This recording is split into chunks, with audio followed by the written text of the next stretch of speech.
ಆನದ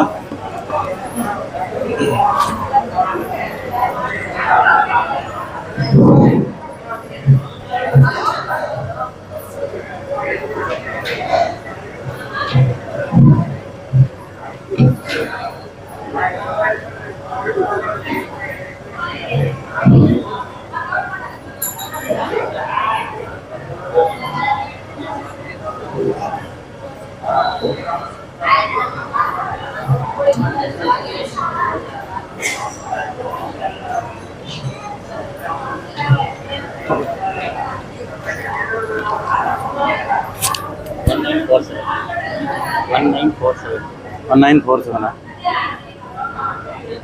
WhatsApp ಅದು ಇದು ತೆಗೆದು ಕೊಟ್ಬಿಡು ಗ್ಯಾಲರಿ ಒಳಗೆ ನೋಡ್ ಮಾಡಿಲ್ಲ ಏನು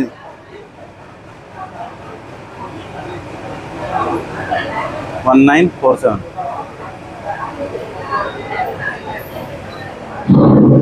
ಗಂಟೆ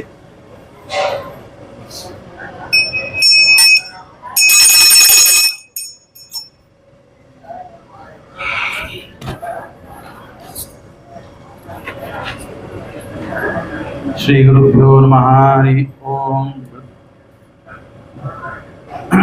ಜನ್ಮಾದ್ಯಸ್ಯ ಯತೋನ್ಮಯಾದಿತರತಶ್ಚಾರ್ಥೇಷ್ವಭಿಜ್ಞಸ್ವರಾಟ್ ತೇನೇ ಬ್ರಹ್ಮಹೃದಾಯ ಆದಿಕವಯೇ ಮುಖ್ಯಂತಿ ಯಂ ಸೂರಯಃ ತೇಜೋ ವಾರಿಮೃತಾಂ ಯಥಾ ವಿನಿಮಯೋ ಯತ್ರ ಸರ್ಗೋ ಮೃಷಾ ಧಾಮ್ನಾ ಸ್ವೇನ ಸದಾ ನಿರಸ್ತಗುಹಕಂ ಸತ್ಯಂ ಪರಂ ಧೀಮಹಿ ಸೃಷ್ಟಿಸ್ಥಿತ್ಯಪ್ಯಯೇಯ ನಿಯತಿರಿಷಿತಮೋ ಬಂಧಮೋಕ್ಷಾಶ್ಚ ಯಸ್ಮಾತ್ ಅಸ್ಯ ಶ್ರೀ ಬ್ರಹ್ಮರುದ್ರ ಪ್ರಭೃತಿ ಸುರ ನರದ್ವೀಷ ಶತ್ರುತ್ಮಕಸ್ಯ ವಿಷ್ಣೋರ್ವ್ಯಸ್ತಾಃ ಸಮಸ್ತಾಃ ಸಕಲ ಗುಣನಿಧಿ ಸರ್ವದೋಷೋ ವ್ಯಪೇತಃ ಪೂರ್ಣಾನಂದಾವ್ಯಯೋ ಯೋ ಗುರುರಪಿ ಪರಮಶ್ಚಿಂತಯೇದಂ ಮಹಾಂತಂ ಧರ್ಮ ವಿಜ್ಞಾನ ವೈರಾಗ್ಯ ಪರಮೇಶ್ವರ್ಯಶಾಲಿನಃ ಆನಂದತೀರ್ಥ ಭಗವತ್ಪಾದಾನ್ ವಂದೇ ನಿರಂತರಂ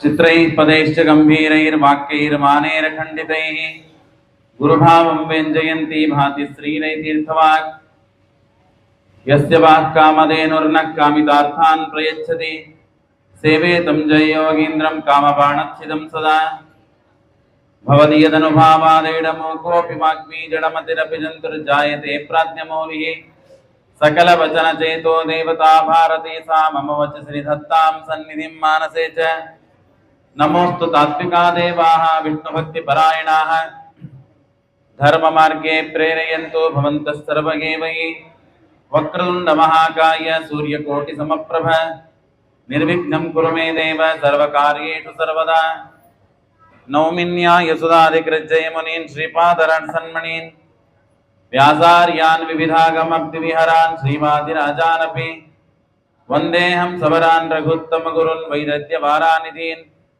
श्रीसत्यव्रतराघवेन्द्रमुनिपान् सद्बोधसत्यानपान् विद्यायां विबुधाचार्यं वेदज्ञानाब्धिचन्दिरं दुर्मतध्वान्तमार्ताण्डं सत्यध्यानमुनिं भजे सत्याभिज्ञकराब्जोत्थान् पञ्चाशद्वर्षपूजकान् सत्यप्रमोदतीर्थार्यान् नौमिन्याय सुधारतान् शास्त्रेषु पारदृश्वानं शास्त्रज्ञेषु च वत्सलं हीनभक्तोद्धारकरं सत्यात्मानं गुरुं भजे विद्यापीठविदातारं विद्यावारिधिचन्दिरं विद्यार्थिवत्सलं वन्दे महामहिम सद्गुरुं मध्य स्टार्टिंग बरी ब्लॉक नंबर बरी आपादमौलिपर्यन्तं गुरूणाम् आकृतिं स्मरेत् तेन विघ्नाः प्रणश्यन्ति सिद्ध्यन्ति च मनोरथाः श्री गुरुभ्यो नमः हरि ओम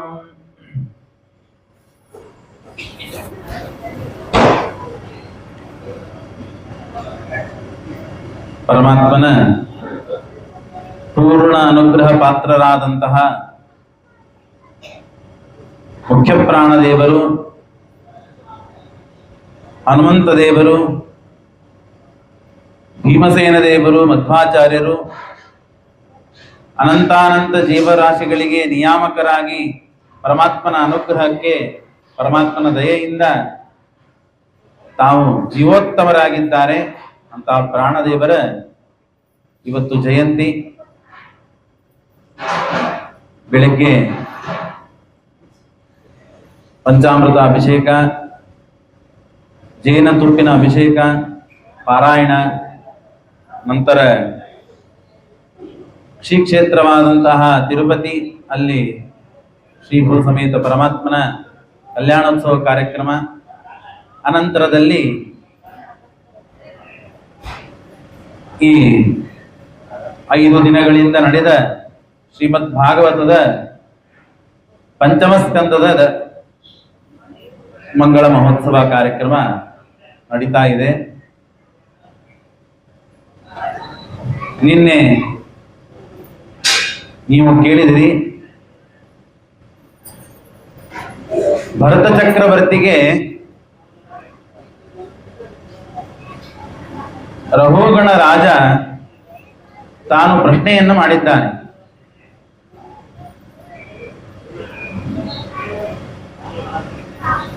ಮೊದಲಿಗೆ ತಾನು ರಘುಗಣ ರಾಜ ಭರತ ಚಕ್ರವರ್ತಿಗೆ ಬೈದ, ನಿನ್ನನ್ನು ಕರೆದು ತಂದದ್ದು ಎದಕ್ಕೆ, ನೀನು ಮಾಡೋದು ಏನು, ನನ್ನನ್ನು ಹೊತ್ತುಕೊಂಡು ಕಪಿಲರ ಆಶ್ರಮಕ್ಕೆ ಕರೆದುಕೊಂಡು ಹೋಗಬೇಕು ಅಂತ ನಿನ್ನನ್ನು ತಂದದ್ದು, ಆದರೆ ನನ್ನನ್ನು ನೀನು ಸರಿಯಾಗಿ ಹೊತ್ತುಕೊಂಡು ಹೋಗ್ತಾ ಇಲ್ಲ, ನನಗೆ ತಿರಸ್ಕಾರ ಮಾಡಿದ್ದಿ ಇತ್ಯಾದಿಯಾಗಿ ತಾನು ಅವನನ್ನ ದೂಷಣೆ ಮಾಡಿದ್ದಾನೆ. ಅದಕ್ಕಾಗಿ ಪರಮಾತ್ಮ ಉತ್ತರನು ಅಷ್ಟೇ ಸುಂದರವಾಗಿ ತಾನು ಕೊಟ್ಟ. ಭರತ ಯಾವಾಗ ಉತ್ತರಗಳನ್ನು ಕೊಟ್ಟನೋ, ಎಂದೂ ಮಾತನಾಡಿದ ವ್ಯಕ್ತಿ ಅವತ್ತು ಮಾತನಾಡಿ ಆ ಮೇಣೆಯಲ್ಲಿ ಪಲ್ಲಕ್ಕಿಯಲ್ಲಿ ಕೂತಂತಹ ಆ ರಾಜನಿಗೆ ತಳಗೆ ಬಂದು ಇಳಿದು ನಮಸ್ಕಾರ ಮಾಡುವಂತೆ ತಾನು ಉಪದೇಶ ಮಾಡಿದ್ದಾನೆ. ತತ್ತರಿಸಿ ಹೋಗಿದ್ದಾನೆ. ಏನು ಇವನು ಮಹಾರಾಯ ಇಷ್ಟು ಜ್ಞಾನಿ ಇದ್ದಾನೆ, ನಾನು ಏನೋ ಇವನಿಗೆ ಹೇಳಿಬಿಟ್ಟೆ, ನನ್ನಿಂದ ಅಪರಾಧವಾಯಿತು, ಅಪಚಾರವಾಯಿತು ಅಂತ ಹೇಳಿ ತಾನು ಪಶ್ಚಾತ್ತಾಪ ಪಟ್ಟಿದ್ದಾನೆ. ಕಸ್ತಂ ನಿಗೂಢ ಚರಸಿ ದ್ವಿಜಾನಾಂ ಬರ್ಹಿಷಿ ಸೂತಂ ಕಥಮೋ ಅವಧೂತಃ ಕಸ್ಯಾಪಿ ಕುತ್ರತ್ತಿ ಇಹಾಪಿ ಕಸ್ಮಾತ್ ಕ್ಷೇಮಾಯ ನಶ್ಚೇದಸಿ ನೋತ ಶುಕ್ಲಃ. ಕಪಿಲರೇ ಸಾಕ್ಷಾತ್ತಾಗಿ ಬಂದು ನನಗೆ ಉಪದೇಶ ಮಾಡ್ತಾ ಇದ್ದಾರೇನೋ ಅಂತ ಅನಿಸುವ ಹಾಗೆ ನೀನು ಬಂದು ನನಗೆ ಉಪದೇಶ ಮಾಡಿದ್ದಿ. ನೀನು ಬ್ರಾಹ್ಮಣ, ನಿನಗೆ ನಾನು ತಿರಸ್ಕಾರ ಅವಮಾನಗಳನ್ನು ಮಾಡಬಾರದು, ಮಾಡಿದ್ದೇನೆ. ನನಗೆ ಇದರಿಂದ ಬಹಳ ಭಯ ಇದೆ, ನನ್ನ ಕುಲನಾಶವಾಗಿ ಹೋಗ್ತೋ ಏನೋ, ಅದಕ್ಕಾಗಿ ದೇವರು ಇಷ್ಟು ನನ್ನಿಂದ ಅವಮಾನ ಮಾಡಿಸಿದ್ನೇನೋ ಅಂತನ್ನುವ ಶಂಕೆ ನನಗಿದೆ. ಹಾಗಾಗಿ ಅದನ್ನ ಪರಿಹಾರ ಮಾಡಬೇಕು, ನೀವು ಆಶೀರ್ವಾದ ಮಾಡಬೇಕು ಅಂದಾಗ ದೇವರ ಇಚ್ಛೆ ಹೇಗಿದೆ ಹಾಗೆ ಆಗ್ತದೆ. ನಾವೆಲ್ಲ ಕೈ ಗೊಂಬೆಗಳು. ಯೋಗೇಶ್ವರನಾದ ಪರಮಾತ್ಮ ತಾನು ಏನು ಇಚ್ಛೆ ಮಾಡಿದ್ದಾನೆ ಅದರಂತೆ ಎಲ್ಲ ನಡೀತದೆ. ನಿನ್ನ ಕರ್ಮಕ್ಕೆ ತಕ್ಕಾಗಿ ನೀನು ಫಲವನ್ನು ಭೋಗಿಸ್ತಿ ಅಂತ ಹೇಳಿದಾಗ, ನೀವು ನನಗೆ ನಿನ್ನೆ 2 ಮಾತುಗಳನ್ನ ಹೇಳಿದ್ರಿ. ಭಾರವನ್ನ ಎತ್ತಬೇಕಾದವನು ನಾನಲ್ಲ, ದೇವರೇ ಎಲ್ಲ ಭಾರನ್ನ ಎತ್ತಾನೆ. ಮತ್ತೆ ಪೀವ, ಸಂಹನನ ಇತ್ಯಾದಿಗಳು ಏನು ದೇಹದ ಧರ್ಮವಿದೆ, ಆ ದೇಹದ ಧರ್ಮ ಇದು ಜೀವನಿಗೆ ಬರೋದಿಲ್ಲ ಅಂತ ಹೇಳಿದ್ರಿ. ಆದ್ರೆ ಇದ್ಯಾಕೋ ನನಗೆ ಒಪ್ಪಿಗೆ ಬರ್ತಾ ಇಲ್ಲ. ಈ 2 ಪ್ರಶ್ನೆಗಳು ತಾನು ಮಾಡಿದ್ದಾನೆ.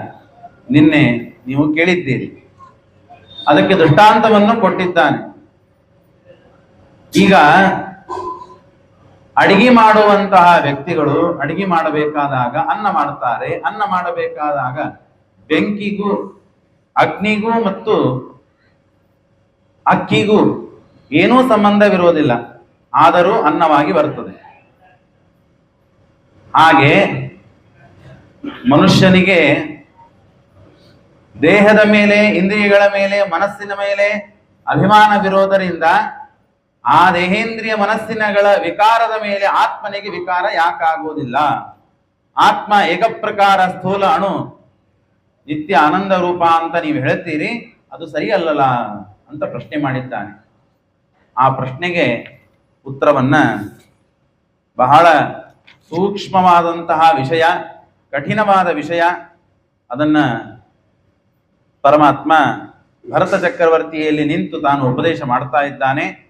ಅಕೋವಿದ ಕೋವಿದವಾದವಾದಾನ್ ವದಸ್ಯತೋ ನಾತಿ ವಿದಾಂ ವರಿಷ್ಠಃ ನ ಸೂರಯೋ ಹಿ ವ್ಯವಹಾರಮೇನಂ ತತ್ವಹಮರ್ಷೇನ ಸಹಾಮಂತಿ.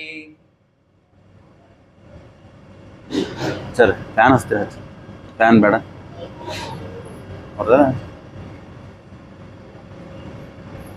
ಫ್ಯಾನ್ ಹಚ್ಚಿದ್ರೆ ಸ್ವಲ್ಪ ಲಕ್ಷ್ಯ ಬರುತ್ತದೆ ಕೇಳಲಿಕ್ಕೆ, ತತ್ವ ತಿಳಿಲಿ ಅಂತ ಸಲುವಾಗಿ ಮತ್ತೊಂದು ಫ್ಯಾನ್ ಹಚ್ಚಿ. ಶೆಕೆ ಬಹಳ ಆಗಿತ್ತು, ಲಕ್ಷ್ಯ ಬರಲಿಲ್ಲ, ತಿಳಿಲಿಲ್ಲ ಅಂದ್ರೆ ನಾನೇನ್ ಮಾಡಲಿ. ಹಾಗಾಗಿ 2 ಪ್ರಶ್ನೆಗಳು. ನೀವು ಪಂಚಮ ಸ್ಕಂದ ಭಾಗವತ ಕೇಳಿ ತತ್ವವನ್ನ ಏನು ತಿಳಿದುಕೊಳ್ಳಿಲ್ಲ, ಏನು ಉಪದೇಶ ನಮ್ಮ ಮನಸ್ಸಿಗೆ ಹಿಡಿಸ್ಲಿಲ್ಲ ಅಂತಂದ್ರೆ ಉಪಯೋಗವಿಲ್ಲ. ಈ ಉಪದೇಶವನ್ನ ಮಾತ್ರ ಕೇಳಲಿಕ್ಕೆ ಬೇಕು. ನಿನ್ನಿದು ಹಾಗೆ, ಮನಿದು ಹಾಗೆ, ಪ್ರತಿನಿತ್ಯವೂ ಹೀಗೆ ನಡೀತಾ ಇದೆ. ಅಕೋವಿದ ಕೋವಿದ ಕೋವಿದ ವಾದ. ನೀನ್ ಸರಿಯಾಗಿ ಮಾತನಾಡಿದಿ. ನೀ ಏನ್ ಪ್ರಶ್ನೆ ಕೇಳಿದೆಲ್ಲ ಸರಿಯಾಗಿ ಪ್ರಶ್ನೆ ಕೇಳಿದಿ. ಎಲ್ಲ ಮಾಡುವನು, ಜಗತ್ತನ್ನು ರಕ್ಷಣೆ ಮಾಡುವನು, ಜಗತ್ತನ್ನು ಹೊತ್ತವನು ಪರಮಾತ್ಮನೇ. ನಾನು ಊಟ ಮಾಡುವುದು ದೇವರೇ, ಅಡಿಗೆ ಮಾಡುವುದು ದೇವರೇ, ಎಲ್ಲ ಸಕಲ ಅನಂತಾನಂತ ಜೀವರಾಶಿಗಳ ಕ್ರಿಯಾ ಸತ್ತಾ ಪ್ರತೀತಿ ಪ್ರವೃತ್ತಿಗಳನ್ನ ಮಾಡುವುದು ಭಗವಂತನೇ. ಇದು ನಿಜ. ಅಂದ ಮೇಲೆ ನಾವು ಮಾಡ್ತೇವೆ ಅಂತ ಅನ್ನೋದಕ್ಕೆ ಅರ್ಥ ಏನಿದೆ ಅಂತ ನೀನು ಪ್ರಶ್ನೆ ಕೇಳಿದ್ವಿ. ನೀನು ಮಾತನಾಡಿದ್ದು ಎಷ್ಟು ನಿಜವೋ ಅಷ್ಟೇ ನಿಜ ಅಲ್ಲ. ಏನ್ ಹೇಳ್ತೀರಿ ನೀವು? 2 ಮಾತು ಹೇಳ್ತೀರಲ್ಲ. ಹೌದು ಅಂತೀರಿ, ಇಲ್ಲ ಅಂತೀರಿ. ಹೌದು ಇಲ್ಲ. ಯಾಕೆ ಅಂದ್ರೆ ಪರಮಾತ್ಮ ಮಾಡುವುದು ಎಷ್ಟು ಅಂತಂದ್ರೆ, ದೇವತೆಗಳು ಪರಮಾತ್ಮ ಮಾಡುವುದು ಕೋಟಿ ಪಟ್ಟು ಪರಮಾತ್ಮ ನಮ್ಮಲ್ಲಿ ನಿಂತು ಕ್ರಿಯೆಗಳನ್ನು ಮಾಡಿಸ್ತಾನೆ. ನಾವು ಒಂದೇ ಒಂದು ಭಾಗ ಮಾಡುತ್ತೇವೆ. ಅದಕ್ಕಾಗಿ ನಮಗೆ ಕರ್ತ ಅಂತ ಮಾಡಿಟ್ಟಿದ್ದಾನೆ. ನಾವು ಮಾಡಿದೀವಿ ಅಂತನೂ ಅಭಿಮಾನ ನಮಗೆ ಕೊಡ್ತಾನೆ. ಅರ್ಥ ಆಗ್ಲಿಲ್ಲ. ಪ್ರಶ್ನೆ ಏನು, ಉತ್ತರ ಏನು ಅಂತ ಅರ್ಥ ಮಾಡಿಕೊಂಡು, ಪ್ರಶ್ನೆ ಏನು ಅಂತ ಗೊತ್ತಾದ್ರೆ ಉತ್ತರ ಗೊತ್ತಾಗ್ತದೆ. ನಿನ್ನೆ ನೀವು ಬಂದವರಿಗೆ ಗೊತ್ತಾಗ್ತದೆ. ಭಾರವನ್ನು ಎತ್ತುವನು ನಾನಲ್ಲ, ದೇವರು ಭಾರ ಎತ್ತವನು. ಹಾಗಾಗಿ ನೀನು ನನಗೆ ಬೈದ್ರೆ ಏನು ಪ್ರಯೋಜನ ಇಲ್ಲ ಅಂತ ತಾನು ಆ ಭರತ ಚಕ್ರವರ್ತಿ ಆ ರಘುಗಣನಿಗೆ ಹೇಳಿದ. ಇದು ನನಗೆ ಮನಸ್ಸಿಗೆ ಸರಿ ಬರಲಿಲ್ಲ. ಭಾರ ಎತ್ತಿದವನೇ ನೀನು. ನಾನು ಭಾರ ಎತ್ತಿದೆ ಅಂತ ಹೇಳ್ತೀಯೋ, ನನ್ನೊಳಗಿದ್ದು ದೇವರು ಭಾರ ಎತ್ತಿದ ಅಂತ ಹೇಳ್ತೀಯೋ? ನಾನೇ ಭಾರ ಎತ್ತಿದ್ದೇನೆ. ಇಲ್ಲದೇ ಇದ್ರೆ ನಾನು ಮಾಡ್ತೇನೆ, ನಾನು ತಿಂತೇನೆ, ನಾನು ಮಲಗ್ತೇನೆ, ನಾನು ಓಡಾಡ್ತೇನೆ, ನಾನು ಬೈತೇನೆ, ನಾನು ಪರೀಕ್ಷೆ ಕೊಡ್ತೇನೆ, ನಾನು ಪಾಠ ಹೇಳ್ತೇನೆ, ನಾನು ಪ್ರವಚನ, ನಾನು ಅಂತಲ್ಲಿ ಅರ್ಥ ಏನು ಹಾಗಾದ್ರೆ ಅಂತ ಪ್ರಶ್ನೆ. ಅದಕ್ಕೆ ಉತ್ತರ ಏನು? ಹೌದು, ಮಾಡಿದ್ದು ನೀನೇ, ಆದರೆ ಮಾಡದೇ ಇದ್ದದ್ದು ನೀನೇ. 2 ಉತ್ತರ ಹೇಗಾಗ್ತದೆ ಇದು ಅಂದ್ರೆ ಅದಕ್ಕೆ ದೃಷ್ಟಾಂತ ಕೊಡ್ತೇನೆ. ಉತ್ತರ ಕೊಟ್ಟೆ ನಾನು, ದೃಷ್ಟಾಂತ ಪೂರ್ವಕವಾಗಿ ಉತ್ತರ ಹೇಳಿದ್ರೆ ಸ್ವಲ್ಪ ಗಮನಕ್ಕೆ ಬರುತ್ತೆ. ಈಗ ಒಂದು ದೊಡ್ಡ ಕಂಪನಿ ಇದೆ. 10,000 ಕೋಟಿ ರೂಪಾಯಿ ಇನ್ವೆಸ್ಟ್ ಮಾಡಿ ಅನೇಕ ಜನ ಒಂದು ಕಂಪನಿಯನ್ನು ಮಾಡ್ತಾ ಇದ್ದಾರೆ. ಅದರಲ್ಲಿ ನಂದು ಒಂದು ಶೇರ್ ಇದೆ. ಏನಿದೆ? 1 ಲಕ್ಷ ರೂಪಾಯಿ ಶೇರ್ ಇದೆ. 10,000 ಕೋಟಿ ರೂಪಾಯಿಯ ಒಂದು ಕಂಪನಿ ನಡೀತಾ ಇದೆ. ಅದರಲ್ಲಿ ಒಂದು 10,000, 1 ಲಕ್ಷ, ಒಂದು 100 ರೂಪಾಯಿ ನಾನು ಶೇರ್ ತಗೊಂಡಿದ್ದೆ. ಆಗ ಆ ಕಂಪನಿ ಯಾರು ಅಷ್ಟು ರೊಕ್ಕ ಕೊಟ್ಟು ನಡೆಸ್ತಾ ಇದ್ದಾರೋ ಆ ಕಂಪನಿಯಲ್ಲಿ ನನ್ನ ಭಾಗ ಅದನೋ ಇಲ್ಲೋ? ಇದೆ. ಆದ್ರೆ ವ್ಯವಹಾರ ಇದೆ ಅಂತ ಮಾಡ್ತಾರ ಜನ? ಇಲ್ಲ. ಯಾಕೆ ಅಂದ್ರೆ 10,000 ಕೋಟಿ ರೂಪಾಯಿ ಕೊಟ್ಟ ಯಜಮಾನನ ಅಂಬಾನಿ ಇದ್ದಾನೆ. ಅವ್ನು ಎಷ್ಟು ದೊಡ್ಡ ಆಸ್ತಿ ಇದೆ, ಕಂಪನಿಗಳಿವೆ, ಶೇರ್ ಮಾಡಿದವರು ಯಾರು ಇಲ್ವಾ? ಇದ್ದಾರೆ. ಆದ್ರೆ ಹೆಸರು ಯಾರಿರ್ತದೆ? ಯಾರು ನಿಜವಾಗಿ ಹೆಚ್ಚು ರೊಕ್ಕ ಕೊಟ್ಟವನು, ಅನೇಕ ಜನರಿಗೆ ಹೊಟ್ಟಿಗೆ ಹಾಕುವವನು ಯಾರಿದ್ದಾನಲ್ಲ ಅವನದೇ ಕಂಪನಿ ಅಂತಾರೆ. 100 ರೂಪಾಯಿ, 500 ರೂಪಾಯಿ, 1000 ರೂಪಾಯಿ, 1,00,000 ರೂಪಾಯಿ ಕೊಟ್ಟವ್ರ ಕಂಪನಿ ಅಂತಾರ? ಆದ್ರೂ ಅವ್ರ ಕಂಪನಿ ಇಲ್ವಾ? ಇದೆ. ಇದೆ ಅಂದ್ರೆ ಇದೆ, ಇಲ್ಲ ಅಂದ್ರೆ ಇಲ್ಲ. ಹಾಗೆ ನಮ್ಮ ಅವಸ್ಥೆ ಇದೆ. ನಾನು ಮಾಡ್ತೇನೆ, ನಾನು ತಿಂತೇನೆ, ನಾನು ನೋಡ್ತೇನೆ, ನಾನು ಮಲಗ್ತೇನೆ, ಹೇಳ್ತೇನೆ, ಏನೇನು ನಾನು ಮಾಡ್ತೇನಂತಿದೆಯಲ್ಲ ಅದರಲ್ಲಿ ಅನಂತ ಪ್ರಕ್ರಿಯೆಗಳಿವೆ. ನಾವು ಊಹಾ ಮಾಡ್ಲಿಕ್ಕೂ ಸಾಧ್ಯವಿಲ್ಲ, ವಿಚಾರಿಸದೆ ಮಾಡ್ಲಿಕ್ಕೆ ಸಾಧ್ಯವಿಲ್ಲ. ಅಷ್ಟು ಪ್ರಕ್ರಿಯೆಗಳೇ ನಡೀತದೆ. ಕೇವಲ ಕೈ ಎತ್ತಿ ಕೈ ಇಳಿಸುವುದರೊಳಗೆ 1000 ಕ್ರಿಯೆಗಳು ನಡೀತವೆ. ತತ್ವಾಭಿಮಾನಿ ದೇವತೆಗಳಿದ್ದಾರೆ. ಜ್ಞಾನೇಚ್ಛಾ ಬುದ್ಧಿ ಪ್ರಯತ್ನಗಳು ನಮಗೆ ಇರಬೇಕು. ಅದಕ್ಕೆ ತತ್ವಾಭಿಮಾನಿ ದೇವತೆಗಳು ಬರಬೇಕು. ಆ ದೇವತೆಗಳಲ್ಲಿ ಅಂತರ್ಯಾಮಿಯಾದಂತಹ ಅವರಿಂದ ದೊಡ್ಡರಾದ ದೇವತೆಗಳು ಅವರಿಗೆ ಪ್ರೇರಣೆ ಮಾಡಬೇಕು. ಅನಂತರದಲ್ಲಿ ಕೊನೆಗೆ ವಾಯುದೇವರು, ಲಕ್ಷ್ಮೀದೇವಿ, ಕೊನೆಗೆ ಪರಮಾತ್ಮ. ಹೀಗೆ ಇದ್ದಾಗ ಅಮುಖ್ಯವಾಗಿ ಸ್ವಾಮಿತ್ವವನ್ನು ಪಡೆದ ದೇವತೆಗಳು, ಮುಖ್ಯವಾಗಿ ಸ್ವಾಮಿತ್ವ ಪಡೆದ ಪರಮಾತ್ಮ, ಇವುಗಳಲ್ಲಿ ನಮ್ಮ ಪಾಲು ಎಷ್ಟಿದೆ? ನಾವು ಶೇರನ್ನು ತಗೊಂಡಾಗ ಹೇಗಿರ್ತದೋ ಹಾಗಿರ್ತದೆ. ಹಾಗಾಗಿ ನಮಗೆ ಇದರಲ್ಲಿ ಏನು ಪಾಲು ಇಲ್ಲ ಅಂತನ್ನುವುದೇ ತತ್ವ. ಹಾಗಾಗಿ ನಾನೇನು ಮಾಡೋದಿಲ್ಲ, ಆದ್ರೆ ಮಾಡ್ತೀಯಲ್ಲ, ಹಾಗಾಗಿ ಮಾಡ್ತೀನಲ್ಲ ಅಂತಂದ್ರೆ ತಾತ್ಕಾಲಿಕವಾಗಿ ಏನೋ ಸ್ವಲ್ಪ ಇದ್ದದ್ದಕ್ಕೆ ನಿನಗೆ ಕರ್ತ, ನೀನು ಮಾಡ್ತಿ ಅಂತ ದೇವರು ಮಾಡಿಸಿದ್ದಾರೆ. ಇದರಿಂದ ನಮ್ಮ ಸೊಕ್ಕು, ಸಿಟ್ಟು, ಅಹಂಕಾರ, ದುರಭಿಮಾನ, ಸ್ವಾಭಿಮಾನ ಏನೇನಿದೆಯೋ ಎಲ್ಲ ಹೋಗ್ಬಿಡುತ್ತೆ. ನಂದು ಮನೆ, ನನ್ನ ಆಸ್ತಿ, ನನ್ನ ಕೀರ್ತಿ, ನನ್ನ ಹೆಂಡತಿ, ನನ್ನ ಮಕ್ಕಳು, ಇದಕ್ಕೇನು ಅರ್ಥ ಬಂತು? ಏನೂ ಅರ್ಥ ಬರಲಿಲ್ಲ. ಶೂನ್ಯರಿದ್ದೇವೆ ಅಂತಾಯ್ತು. ಶೂನ್ಯವಾದ ಬೌದ್ಧರ ವಾದ ಆಗಬಾರದು.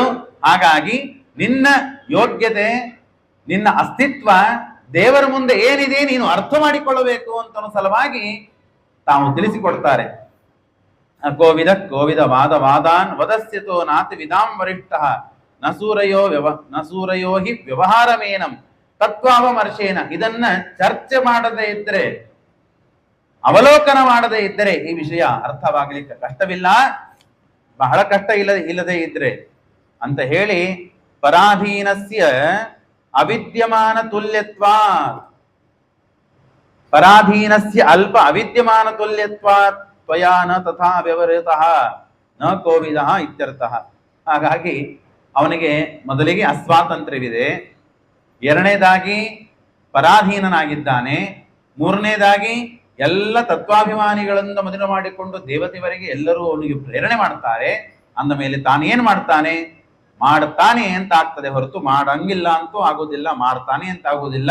ಸರಿಯಾಗಿ ವಿವೇಕದಿಂದ ನಾವು ತತ್ವಾವಮರ್ಶ ಮಾಡಿಕೊಂಡು ಅರ್ಥ ಮಾಡಿಕೊಳ್ಳಬೇಕು. ಹಾಗಾಗಿ ಪಲ್ಲಕ್ಕಿಯನ್ನು ನಾನು ಎತ್ತಿದ್ದೀನೋ ಇಲ್ಲವೋ? ಈಗ ಎತ್ತಿದ್ದೇನೆ ಅಂದ್ರೆ ಎತ್ತಿದ್ದೇನೆ, ಇಲ್ಲ ಅಂದ್ರೆ ಇಲ್ಲ. ಹಾಗಾದ್ರೆ ಬೈದ್ರೆ ನೀನು ನನಗೆ ಬೈಬೇಕಾ? ಹಾಗಾದ್ರೆ ಇಲ್ಲ ಅಂತ ತಾನು ಆ ರಾಜ ಕೇಳಿದ ಪ್ರಶ್ನೆಗೆ ಭರತ ಉತ್ತರ ಕೊಡ್ತಾನೆ. ತಥೇವ ರಾಜನ್ ಗುರುಗಾರ್ಯ ಮೇಧ ವಿತಾನ ವಿದ್ಯೋರು ವಿಜೃಂಭಿತೇಶು ನವ ವೇದವಾದೇಶು ಹಿ ತತ್ವವಾದ ಪ್ರಾಗೇಣ ಶುದ್ಧೋನ ಚಕಾಸ್ತಿ ಸಾಧು. ಬಹಳ ಮಹತ್ವದ ವಿಚಾರ ಇದೆ. ನಾವು ಪ್ರತಿನಿತ್ಯ ಜೀವನದಲ್ಲಿ ಅನುಭವಿಸ್ತೇವೆ. ನಾನು ದೇವರ ಪೂಜೆ ಮಾಡಿದೆ, ನಾನು ಯಜ್ಞ ಮಾಡಿದೆ, ನಾನು ಕಲ್ಯಾಣ ಉತ್ಸವವನ್ನು ಮಾಡಿಸಿದೆ, ಪಂಚಾಮೃತ ಅಭಿಷೇಕವನ್ನು ಮಾಡಿದೆ. ಏನರ್ಥ ಇದಕ್ಕೆ? ಹಾಗಾದ್ರೆ ಜ್ಯೋತಿಷ್ಠೋಮ ಸ್ವರ್ಗ ಕಾಮೋ ಯಜೇತ. ಯಾರಿಗೆ ಸ್ವರ್ಗ ಬೇಕೋ ಅವರು ಜ್ಯೋತಿಷ್ಠೋಮ ಯಾಗವನ್ನು ಮಾಡ್ರಿ. ಯಾರಿಗೆ ಪುತ್ರ ಸಂತಾನ ಬೇಕೋ ಪುತ್ರ ಕಾಮಿಷ್ಟಿ ಯಾಗ ಮಾಡ್ರಿ. ಮಳೆ ಇಲ್ಲ, ಬೆಳೆ ಬರಬೇಕು, ಹೊಟ್ಟೆ ತುಂಬಬೇಕು, ಜೀವರಾಶಿಗಳಿಗೆ ಬದುಕು ಬರಬೇಕು, ಹಾಗಾದ್ರೆ ಕಾರೀರ ಯಾಗವನ್ನು ಮಾಡ್ರಿ ಅಂತ ಆಯಾ ಫಲಕ್ಕಾಗಿ ಆಯಾ ಕರ್ಮಗಳನ್ನ ವಿಧಾನ ಮಾಡಿದ್ದಾರೆ. ಇದು ವಿಧಾನ ಮಾಡಿದ್ದು ಯಾವುದಿದು? ನೀವು ಪೌರುಷೇಯವಾದ ಗ್ರಂಥಗಳಲ್ಲೆಲ್ಲ ಅಪೌರುಷೇಯವಾದ ವೇದದಲ್ಲಿ ಹೇಳಿದ್ದು. ಹಾಗಾಗಿ ಅಪೌರುಷೇಯವಾದ ವೇದವೇ ಸಕಾಮ ಕರ್ಮವನ್ನು ವಿಧಾನ ಮಾಡ್ತಾ ಇದೆ. ನೀವು ಹೇಳ್ತಿದ್ದೀರಿ ನಿಷ್ಕಾಮ ಕರ್ಮವನ್ನು ಮಾಡಬೇಕು ಅಂತ ಹೇಳಿ. ಹಾಗಾಗಿ ಸಕಾಮ ಕರ್ಮವನ್ನ ಮಾಡು ಅಂತ ಹೇಳಿ ವೇದವೇ ಹೇಳ್ತಾ ಇದ್ದಾಗ ನೀವು ನಿಷ್ಕಾಮ ಕರ್ಮ ಮಾಡ್ರಿ ಅಂತ ಹೇಳೋದಕ್ಕೆ ಅರ್ಥ ಏನಿದೆ? ಅಂದ ಮೇಲೆ ವೇದ ವಿರುದ್ಧವಾಗಿ ನೀವು ಮಾತನಾಡಿದ್ರಿ. ಹಾಗಾಗಿ ಸಕಾಮ ಕರ್ಮ ಮಾಡುವುದು ಅತ್ಯಂತ ಯೋಗ್ಯ ಅಂತನ್ನುವ ತಪ್ಪು ತಿಳುವಳಿಕೆ ನಮಗೆ ಬಂದೀತು. ಹಾಗೆ ಬರಬಾರದು ಅನ್ನೋ ಸಲುವಾಗಿಯೇನೆ ನವೇದವಾದೇಶು ಹಿ ತತ್ವವಾದ ಪ್ರಾಯೇಣ ಶುದ್ಧೋನ ಚಕಾಸ್ತಿ ಸಾಧು. ವೇದದಿಂದಲೂ ನಮಗೆ ತತ್ವಜ್ಞಾನ ಸರಿಯಾಗಿ ಬರುವುದಿಲ್ಲ, ತಪ್ಪು ತಿಳುವಳಿಕೆ ಬರ್ತದೆ, ಭ್ರಷ್ಟರಾಗಿ ಹೋಗ್ತೇವೆ. ಹಾಗಾಗಬಾರದು ಅನ್ನೋ ಸಲುವಾಗಿ ಅಲ್ಲಪ್ಪ, ಎಲ್ಲಿವರೆಗೆ ನೀನು ವೈರಾಗ್ಯವನ್ನು ತಾಳೋದಿಲ್ಲಲ್ಲ, ದೇವರಲ್ಲಿ ಭಕ್ತಿ ಮಾಡೋದಿಲ್ಲವಲ್ಲ, ಗುರುಗಳ ಮೇಲೆ ವಿಶ್ವಾಸ ಮಾಡೋದಿಲ್ಲಲ್ಲ, ಅಲ್ಲಿವರೆಗೆ ನಿನಗೆ ಸರಿಯಾದ ತತ್ವಜ್ಞಾನ, ಸರಿಯಾದ ಮಾರ್ಗ ಸಿಗುವುದಿಲ್ಲ. ವೇದ ಹೇಳ್ತಾ ಇದೆ ಹಾಗಾಗಿ ನಾನು ಮಾಡಿದೆ. ವೇದ ಏನ್ ಹೇಳ್ತಾ ಇದೆ? ಅನಿತ್ಯವಾದ ಸ್ವರ್ಗ ಇವತ್ತಿರ್ತದೆ, ನಾಳೆ ಹೋಗ್ತದೆ. ಅನಿತ್ಯವಾದ ರಾಜ್ಯ, ಅನಿತ್ಯವಾದ ಭೋಗ, ಅನಿತ್ಯವಾದ ಹಣ, ಇದಗಳನ್ನ ಉಪಾಸನೆ, ಇದನ್ನ ಪಡಿಲಿಕ್ಕಾಗಿ ನೀನು ಸಾಧನೆ ಮಾಡಿದಿ ಅಂತ ಆದ್ರೆ ಅದೇ ಸಿಗ್ತದೆ, ಅದು ಉಪಯೋಗವಿಲ್ಲ. ಹಾಗಾಗಿ ಏನು ಮಾಡಬೇಕು? ನನ್ನಲ್ಲಿ ತತ್ವಾಭಿಮಾನಿಯಾದ ದೇವತೆಗಳು ಇದನ್ನೆಲ್ಲ ಮಾಡಿಸ್ತಾ ಇದ್ದಾರೆ, ಅವರಂತರ್ಯಾಮಿಯಾದ ಪರಮಾತ್ಮ ಇದನ್ನು ಮಾಡಿಸ್ತಾ ಇದ್ದಾನೆ. ಹಾಗಾಗಿ ವಿಷ್ಣು ಪ್ರೇರಣೆಯ ವಿಷ್ಣು ಪ್ರೀತ್ಯರ್ಥಂ ಇದನ್ನ ನಾನು ಮಾಡ್ತಾ ಇದ್ದೇನೆ ಅಂತ ಅನುಸಂಧಾನದಿಂದ ಈ ಕೆಲಸವನ್ನ ನಾವು ಮಾಡಿದರೆ ಸಕಾಮವು ನಿಷ್ಕಾಮದಲ್ಲಿ ಪರಿವರ್ತನೆಗೊಳ್ಳುತ್ತದೆ. ಈ ತತ್ವವನ್ನ ವೇದ ಹೇಳ್ತಾ ಇದೆ. ಸರಿಯಾಗಿ ನಾವು ಅರ್ಥ ಮಾಡಿಕೊಳ್ಳದೇ ಇದ್ದರೆ ನಾವು ಸಕಾಮ ಕರ್ಮವೇ ಮಾಡಿದಂತೆ ಆಗ್ತದೆ. ನೋಡ್ರಿ, ಒಂದೊಂದು ಅಕ್ಷರ, ಒಂದೊಂದು ಪದ, ಒಂದು ಅಕ್ಷರಾತ್ಮಕವಾದಂತಹದ್ದು ವರ್ಣ, ವರ್ಣಾತ್ಮಕವಾದಂತಹದ್ದು ಪದ, ಪದಾತ್ಮಕವಾದದ್ದು ವಾಕ್ಯ, ವಾಕ್ಯಾತ್ಮಕವಾದದ್ದು ಶ್ಲೋಕ, ಶ್ಲೋಕಾತ್ಮಕವಾದದ್ದು ಋಕ್, ಋಗಾತ್ಮಕವಾದಂತಹದ್ದು ವೇದ. ಒಂದೊಂದು ಎಣಿಸ್ತಾ ಎಣಿಸ್ತಾ ಎಣಿಸ್ತಾ ಹೋದರೆ ನಮಗೆ ಗಮನವೇ ಸಿಗುವುದಿಲ್ಲ. ಒಂದೊಂದು ಅಕ್ಷರಗಳಲ್ಲಿ ಸ್ವರ ಇರ್ತದೆ, ಸ್ವರ್ಣ ತತ್ವದಭಿಮಾನಿ ದೇವತೆಗಳಿರ್ತಾರೆ. ಆ ಎಲ್ಲಾ ದೇವತೆಗಳಿಂದಲೂ ಪ್ರತಿಪಾದ್ಯ ದೇವರನ್ನು ಸ್ತೋತ್ರ ಮಾಡ್ತಾ ಇರ್ತಾರೆ ಅವು. ಹಾಗಾಗಿ ಸ್ವರ, ವರ್ಣ, ಪದ, ವಾಕ್ಯ, ಶ್ಲೋಕ, ಋಕ್, ವೇದ ಇವುಗಳಿಂದ ವಂದನಾದವನು ಪರಮಾತ್ಮ. ಹಾಗಾಗಿ ಉಪಕ್ರಮ ಆನುಗುಣ್ಯೇನ ಪದ ಸಮನ್ವಯ ವಾಕ್ಯ ಸಮನ್ವಯದಿಂದ ಪರಮಾತ್ಮನನ್ನ ತಿಳಿದುಕೊಂಡು, ಪರಮಾತ್ಮ ಸ್ವರ್ಗ ಅಂತಂದ್ರೆ ದೇವರೇ, ದೇವರನ್ನು ಹೊಂತಾನೆ ಅಂತನ್ನುವುದಾಗಿ ಅರ್ಥ ಮಾಡಿಕೊಳ್ಳಬೇಕೇ ಹೊರತು ಸಕಾಮವಾದಂತಹ ಹರಿರೇವ ಸರ್ವ ಯಜ್ಞಾನಾಂ ಭೋಕ್ತ, ಎಲ್ಲ ಯಜ್ಞಗಳನ್ನ ಆಹುತಿಗಳನ್ನ ಕೊಟ್ಟರೆ ಯಾರು ಸ್ವೀಕಾರ ಮಾಡೋರು? ದೇವರು ಸ್ವೀಕಾರ ಮಾಡ್ತಾನೆ. ಅಲ್ಲ, ಗಣಪತಿ ಯಾಗ ಮಾಡಿದ್ದೇವಲ್ಲ ನಾವು, ದುರ್ಗೆ ಯಾಗವನ್ನು ಮಾಡಿದ್ದೇವಲ್ಲ, ಧನ್ವಂತರಿ ಯಾಗ ಮಾಡಿದ್ದೇವಲ್ಲ, ಆ ದೇವರ ಯಾಗ ಮಾಡಿದ್ದೇವಲ್ಲ, ಎಲ್ಲಾ ದೇವರ ಅಂತರ್ಯಾಮಿಯಾದವನು ಭಗವಂತನೇ. ಹಾಗಾಗಿ ಆ ಆಹುತಿಗಳನ್ನ ದೇವರೇ ಸ್ವೀಕಾರ ಮಾಡ್ತಾನೆ. ನಾವು ಅನುಸಂಧಾನ ಹಾಗೆ ಮಾಡಿದರೆ, ಇಲ್ಲದ್ರೆ ಆ ಯಾಗಕ್ಕೆ ಫಲ ಇಲ್ಲ. ಹಾಗಾಗಿ ಈ ಜ್ಞಾನ, ಈ ವಿಮರ್ಶೆ ನಾವು ಮಾಡಿಕೊಳ್ಳದೇನೆ ಸಾಧನೆ ಮಾಡಿದರೆ ಏನು ಪ್ರಯೋಜನವಿಲ್ಲ. ನಾನು ಭಾಗವತ ಹೇಳಿದೆ, ನೀವು ಭಾಗವತವನ್ನು ಕೇಳಿದಿರಿ ಅಂತ ಆದ್ರೆ 5 ದಿನಗಳಲ್ಲಿ ಮಾಡಿದ ಪಂಚಮಸ್ಕಂದ ಭಾಗವತ ವ್ಯರ್ಥ. ನನ್ನಲ್ಲಿ ನಿಂತು ಪರಮಾತ್ಮ ದೇಹೇಂದ್ರಿಯ ಪ್ರಾಣ ಇಚ್ಛಾಶಕ್ತಿಗಳನ್ನು ಕೊಟ್ಟು ತಾನು ಹೇಳಿದ, ನೀವು ನಿಮ್ಮಲ್ಲಿ ನಿಂತು ಪರಮಾತ್ಮ ಕೇಳಿಸಿದ, ಅರ್ಥ ಮಾಡುವಂತೆ ಮಾಡಿದ, ಮಾಡಿದ್ದನ್ನ ಉಳಿಸಿದ್ದನ್ನ ಮರು ಹಾಕುವಂತೆ ಮಾಡಿದ. ನಾವೇನೇನು ಅನ್ಕೊಳ್ತೇವೋ ಹಾಗಾಗಿ ಅನುಸಂಧಾನ ಮಾಡಬೇಕು.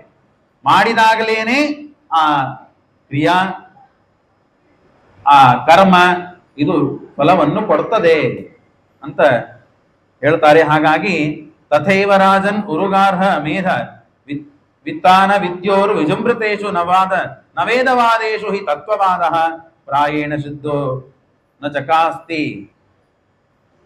ಹಾಗಾಗಿ ಕಾರಯಿತ್ವಾ ಜೀವಾಹ ತತ್ವಶಃ ನ ಸ್ವಾತಂತ್ರ್ಯೇಣ ಕರ್ತಾರಃ. ಹಾಗಾಗಿ ಜೀವನಿಗೆ ಎಲ್ಲಿ ಸ್ವಾತಂತ್ರ್ಯ ಬಂತು ಇದರಲ್ಲಿ ಹೇಳಿ ನೋಡೋಣ? ಯಾವ ಅಂಶದಲ್ಲೂ ಸ್ವಾತಂತ್ರ್ಯ ಇಲ್ಲ. ತಾನು ಮಾಡುತ್ತೇನೆ ಅಂತನೂ ಅಹಂಕಾರ ಪಡ್ತಾನೆ ಹೊರತು ಅಹಂಕಾರ ಪಡ್ಲಿಕ್ಕೂ ಜೀವನಿಗೆ ಸ್ವಾತಂತ್ರ್ಯ ಇಲ್ಲ. ನಾನು ಮೇಲಿಂದ ಮೇಲೆ ಉದಾಹರಣೆ ಕೊಡ್ತಿರ್ತೇನೆ. ಎಲ್ಲ ಕಡೆಗೆ ದೇವರು ನಿಂತು ಎಲ್ಲ ಕೆಲಸವನ್ನು ಮಾಡಿಸ್ತಾನೆ ಅಂತ ಅನ್ಲಿಕ್ಕೆ ಅನೇಕ ಉದಾಹರಣೆಗಳಿವೆ. ಸಣ್ಣದು ಒಂದು ತೆಂಗಿನಕಾಯಿ ಗಿಡ ಇದೆ. ತೆಂಗಿನಕಾಯಿ ಗಿಡ ಇದೆ, ಆ ತೆಂಗಿನಕಾಯಿ ಮೇಲೆ ಹೋಗಿ ಕಾಯಿ ಕೊಡ್ತು. ಅದಕ್ಕೆ ಆವರಕವಾಗಿ ಒಳಗೆ ಇದ್ದು ನೀರು ರಕ್ಷಿಸಬೇಕು, ಅದರ ಮೇಲೆ ಇದ್ದಂತಹ ಕೊಬ್ಬರಿ ರಕ್ಷಿಸಬೇಕು. ಅದಕ್ಕೆ ಏನು ಮಾಡಿದ ಪರಮಾತ್ಮ? ಒಂದು ಪರಟೆಯನ್ನು ಕೊಟ್ಟ. ಮೇಲಿಂದ ಬಿತ್ತು ಅಂದ್ರೆ ಒಡೆದು ಹೋಗ್ತದೆ, ಹಾಗಾಗಿ ಅದಕ್ಕೆ ಮೇಲೆ ಜುಬ್ರ ಕೊಟ್ಟ. ಇದನ್ನಿಷ್ಟು ರಕ್ಷಣೆ ಮಾಡಿಟ್ಟ. ನಮ್ಮ ಒಳಗಿದ್ದ ಮೆದುಳನ್ನು ರಕ್ಷಣೆ ಮಾಡುವಂತೆ ಈ ಸ್ಕಲ್ಲನ್ನು ಹೇಗೆ ಕೊಟ್ಟಿದ್ದಾನೆ, ತಲೆ ಬುರುಡೆಗಳನ್ನು ಹೇಗೆ ಕೊಟ್ಟಿದ್ದಾನೋ ಹಾಗೆ ಒಂದು ಮೇಲಿಂದ ಬಿದ್ದಾಗ ಅದು ಒಡೆದು ಹೋಗ್ತದೆ ಅನ್ನೋ ಸಲುವಾಗಿ ದೇವರು ಅದನ್ನು ರಕ್ಷಣೆ ಮಾಡಿಕೊಟ್ಟ. ಯಾರು ಪೈಪ್ ಹಚ್ಚಿದ್ದಾರೆ ಹೇಳಿ ನೋಡೋಣ? ತೆಂಗಿನ ಗಿಡದ ಮೇಲೆ ತೆಂಗಿನಕಾಯಿ ಒಳಗೆ ನೀರು ತುಂಬಲಿಕ್ಕೆ ಯಾರು ಹಚ್ಚಿಲ್ಲ. ದೇವರು ತಳಗಡೆ ನೀರು ಹಾಕಿದಾಗ ಭಾಗವತದಲ್ಲೇ ಬರ್ತದೆ, ಹಾಗೆ ದೇವತೆಗಳನ್ನು ಪೂಜೆ ಮಾಡಬೇಕು. ಪ್ರತ್ಯೇಕ ಪ್ರತ್ಯೇಕ ಪ್ರತ್ಯೇಕ ದೇವತೆಗಳು ಎಷ್ಟಿದ್ದಾರೆ, ಲೆಕ್ಕ ಇಲ್ಲ ಅಷ್ಟು ದೇವತೆಗಳಿದ್ದಾರೆ. ಆ ಎಲ್ಲಾ ದೇವತೆಗಳನ್ನು ಸಂತೋಷಪಡಿಸುವುದು ನಮ್ಮಿಂದ ಆಗ್ತದಾ? ಆಗುವುದಿಲ್ಲ.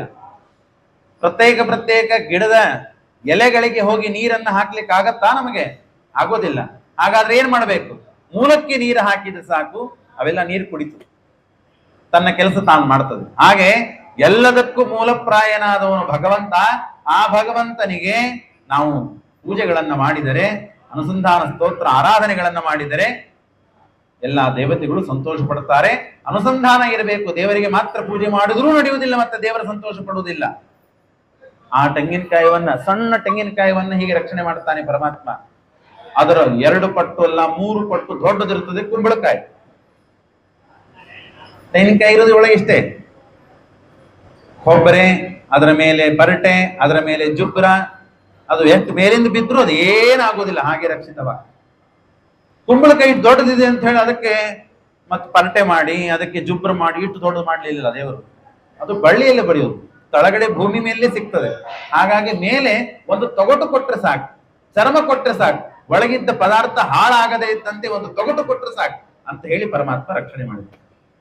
ಈಗ ಎಲ್ಲ ಕಡೆಗೆ ನೋಡ್ಲಿಕ್ಕೆ ಸಿಗ್ತದೆ ನಮಗೆ, ಒಂದು ಕಡೆಗಲ್ಲ 2 ಕಡೆಗಲ್ಲ. ಎಷ್ಟು ಅದ್ಭುತವಾದ ಸೃಷ್ಟಿ ಇದೆ ಪರಮಾತ್ಮನದು. ಆ ಸೃಷ್ಟಿನೇ ನಾವು ನೋಡ್ತೇವೆ ಭೂಗೋಳದಲ್ಲಿ ನಾವು ನೋಡ್ತೇವೆ. ಅಂದರೆ ಯಾವುದೂ ನಾವು ನೀರು ಹಾದ ಮಾತ್ರಕ್ಕೆ ಇದನ್ನೆಲ್ಲ ಮಾಡ್ಲಿಕ್ಕೆ ಸಾಧ್ಯವಿಲ್ಲ. ಪ್ರಕೃತಿ ಬೇಕು, ಸತ್ವರ್ಗ ಸ್ತಮ ಗುಣಗಳು ಬೇಕು, ಎಲ್ಲ ಇದ್ದು ಪರಮಾತ್ಮ ಎಲ್ಲರಲ್ಲಿ ನಿಂತು ಮಾಡಿಸ್ತಾನೆ ಎಲ್ಲಾ ಕ್ರಿಯೆಗಳನ್ನ.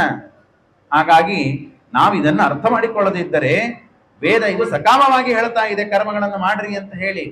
ವೇದವೇ ಉಪಚರಿತ, ವೇದವೇ ದುಷ್ಟ ಅಂತನೂ ಭಾವನೆ ನಮಗೆಲ್ಲಾದರೂ ಬಂದಿತ್ತು. ಹಾಗೆ ಭಾವನೆ ಬರಬಾರದು ಅಂತಲ್ಲಿಕ್ಕೆ ಸ್ವಾತಂತ್ರ್ಯೇಣ ಕರ್ತ ತತ್ತತ್ ಫಲಭಾಜ ತತ್ ಪ್ರೀತ್ಯರ್ಥಮೇವ ಕರ್ಮಾಧಿಕಂ. ಹಾಗಾದರೆ ದೇವರನ್ನು ಸಂತೋಷಪಡಿಸಬೇಕಲ್ಲ ನಾವು. ದೇವರನ್ನು ಸಂತೋಷಪಡಿಸದೇ ಇದ್ರೆ ನಮಗೆ ಫಲ ದೊರಕುವುದಿಲ್ಲ. ನಾವು ಮಾಡಿದಂತಹದ್ದೇ. ಈಗ ಸುಮ್ಮನೆ ಒಂದು ಉದಾಹರಣೆ ಕೊಡ್ತೇನೆ ನಾನು. ನಮ್ಮದೇ ಕಾರಿದೆ,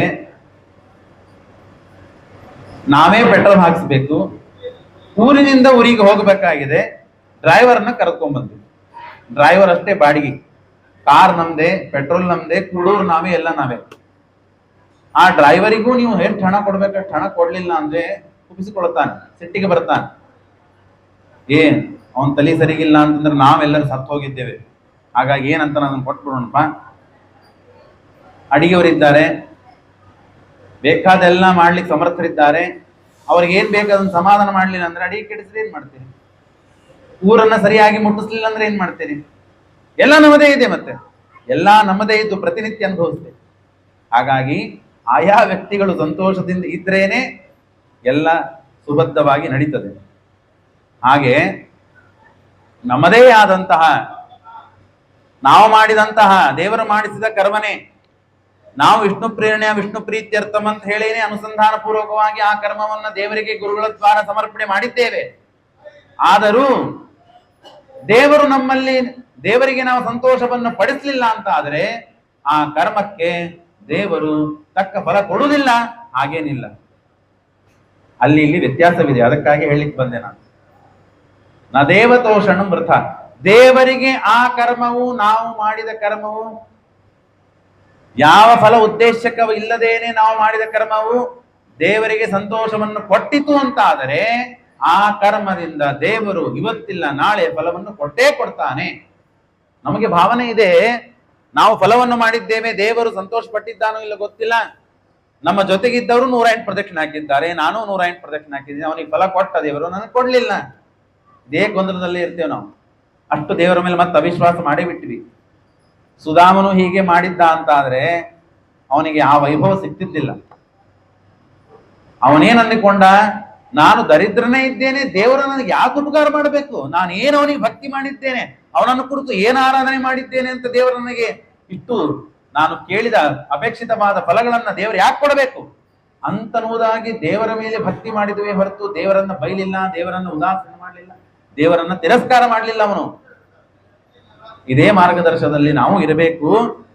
ಹಾಗಾಗಿ ಆ ದೇವರಿಗೆ ಮಾಡಿದ ಕರ್ಮ ಇದು ಸಂತೋಷಪಟ್ಟು ಆ ಕರ್ಮದಿಂದ ಫಲವನ್ನು ದೇವರು ಕೊಡಬೇಕು.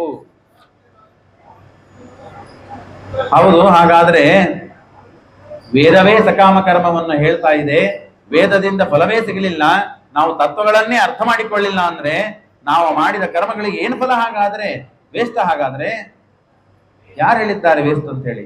ಸ್ವರ್ಗ ಸಿಗ್ತದೆ, ನರಕ ಸಿಗ್ತದೆ. ಕೆಟ್ಟ ಕರ್ಮಗಳಿಂದ ನರಕ, ಒಳ್ಳೆ ಕರ್ಮದಿಂದ ಸ್ವರ್ಗ, ಮುಗೀತು ಅಂದ್ರೆ ತೊಳಗೆ ಬರ್ತೇವೆ. ಮತ್ತೆ ಭೂಮಿಯಲ್ಲಿ ಆ ಸ್ವರ್ಗ ನರಗಳಿಗೆ ಬೇಕಾದ ಕರ್ಮಗಳನ್ನು ನಾವು ಮಾಡ್ತೇವೆ. ಇದೇ ಮಾಡ್ತಾ ಮಾಡ್ತಾ ಮಾಡ್ತಾ ಜೀವನ ಅನಂತ ಜನ್ಮಗಳಲ್ಲಿ ಮಾಡ್ತಾ ಬಂದಿದ್ದೇವೆ. ಇದು ಆಗುವುದು ಬೇಡ ಅಂತಂದ್ರೆ ಏನ್ ಮಾಡ್ಬೇಕು? ಭಾಗವತ ಉಪದೇಶ ಮಾಡ್ತದೆ. ನ ತಸ್ಯ ತತ್ವಗ್ರಹಣಾಯ ಸಾಕ್ಷಾತ್ ವರೀಯಸಿ ನಪಿ ವಾಚಸ್ಸಮಾಸನ್ ಸ್ವಪ್ನೇ ನಿರುಕ್ತ್ಯಾಗ್ರಹಮೈಧಿ ಸೌಖ್ಯಂ ನಯಸ್ಯ ಹೇಯಾನುಮಿತಂ ಸ್ವಯಂ ಸ್ಯಾತ್. ನೋಡ್ರಿ, ಗೃಹಸ್ಥಾಶ್ರಮದ ಸುಖ ಇದು ಹೇಯ ಅಂತ ಎಲ್ಲಿವರೆಗೆ ನಮಗೆ ಭಾವನ ಬರೋದಿಲ್ಲ, ಎಲ್ಲಿವರೆಗೆ ನಮಗೆ ಗೃಹಸ್ಥಾಶ್ರಮದ ಮೇಲೆ ವೈರಾಗ್ಯ ಬರೋದಿಲ್ಲ, ಅಲ್ಲಿವರೆಗೆ ನಾವು ಇದೇ ಅವಸ್ಥೆಯಲ್ಲೇ ಇರ್ತೇವೆ. ಮತ್ತೆ ಹುಡ್ತೇವೆ, ಮತ್ತೆ ಬೆಳಿತೇವೆ, ಮತ್ತೆ ವಿದ್ಯಾಭ್ಯಾಸ ಮಾಡ್ತೇವೆ, ಯಾವ್ಯಾವುದೋ ರೀತಿಯಲ್ಲಿಯೋ ಹಣಕ್ಕಾಗಿಯೇನೋ ಶಾಸ್ತ್ರಕ್ಕಾಗಿನೋ ಯಾವುದೋ ಒಂದು ವಿದ್ಯಾಭ್ಯಾಸ ಮಾಡ್ತೇವೆ, ಮದುವೆ ಮಾಡ್ಕೊಳ್ತೇವೆ, ಮಕ್ಕಳನ್ನು ಪಡಿತೇವೆ, ಮತ್ತಲ್ಲಿ ಜಗಳಾಡ್ತೇವೆ, ಮತ್ತೆ ಮಾಡಬಾರದ ಕೆಲಸಗಳನ್ನು ಮಾಡ್ತೇವೆ, ವೃದ್ಧರಾಗ್ತೇವೆ, ಸಾಯ್ತೇವೆ. ಇದು ಎಲ್ಲಿವರೆಗೆ? ನೀನು ಎಲ್ಲಿವರೆಗೆ ತಿದ್ಕೊಳ್ಳೋದಿಲ್ವೋ ಅಲ್ಲಿವರೆಗೆ ಹೀಗೇನೆ ಇದು. ಎಲ್ಲಿವರೆಗೆ ನಾವು ಗೃಹಸ್ಥಾಶ್ರಮದ ಮೇಲೆ ನಮಗೆ ಹೇಯತ್ವ ಭಾವ ಬರುವುದಿಲ್ಲ, ತುಚ್ಛ ಭಾವ ಬರುವುದಿಲ್ಲ, ಸಾಕು ಸಾಕು ಅನಿಸುವುದಿಲ್ಲ.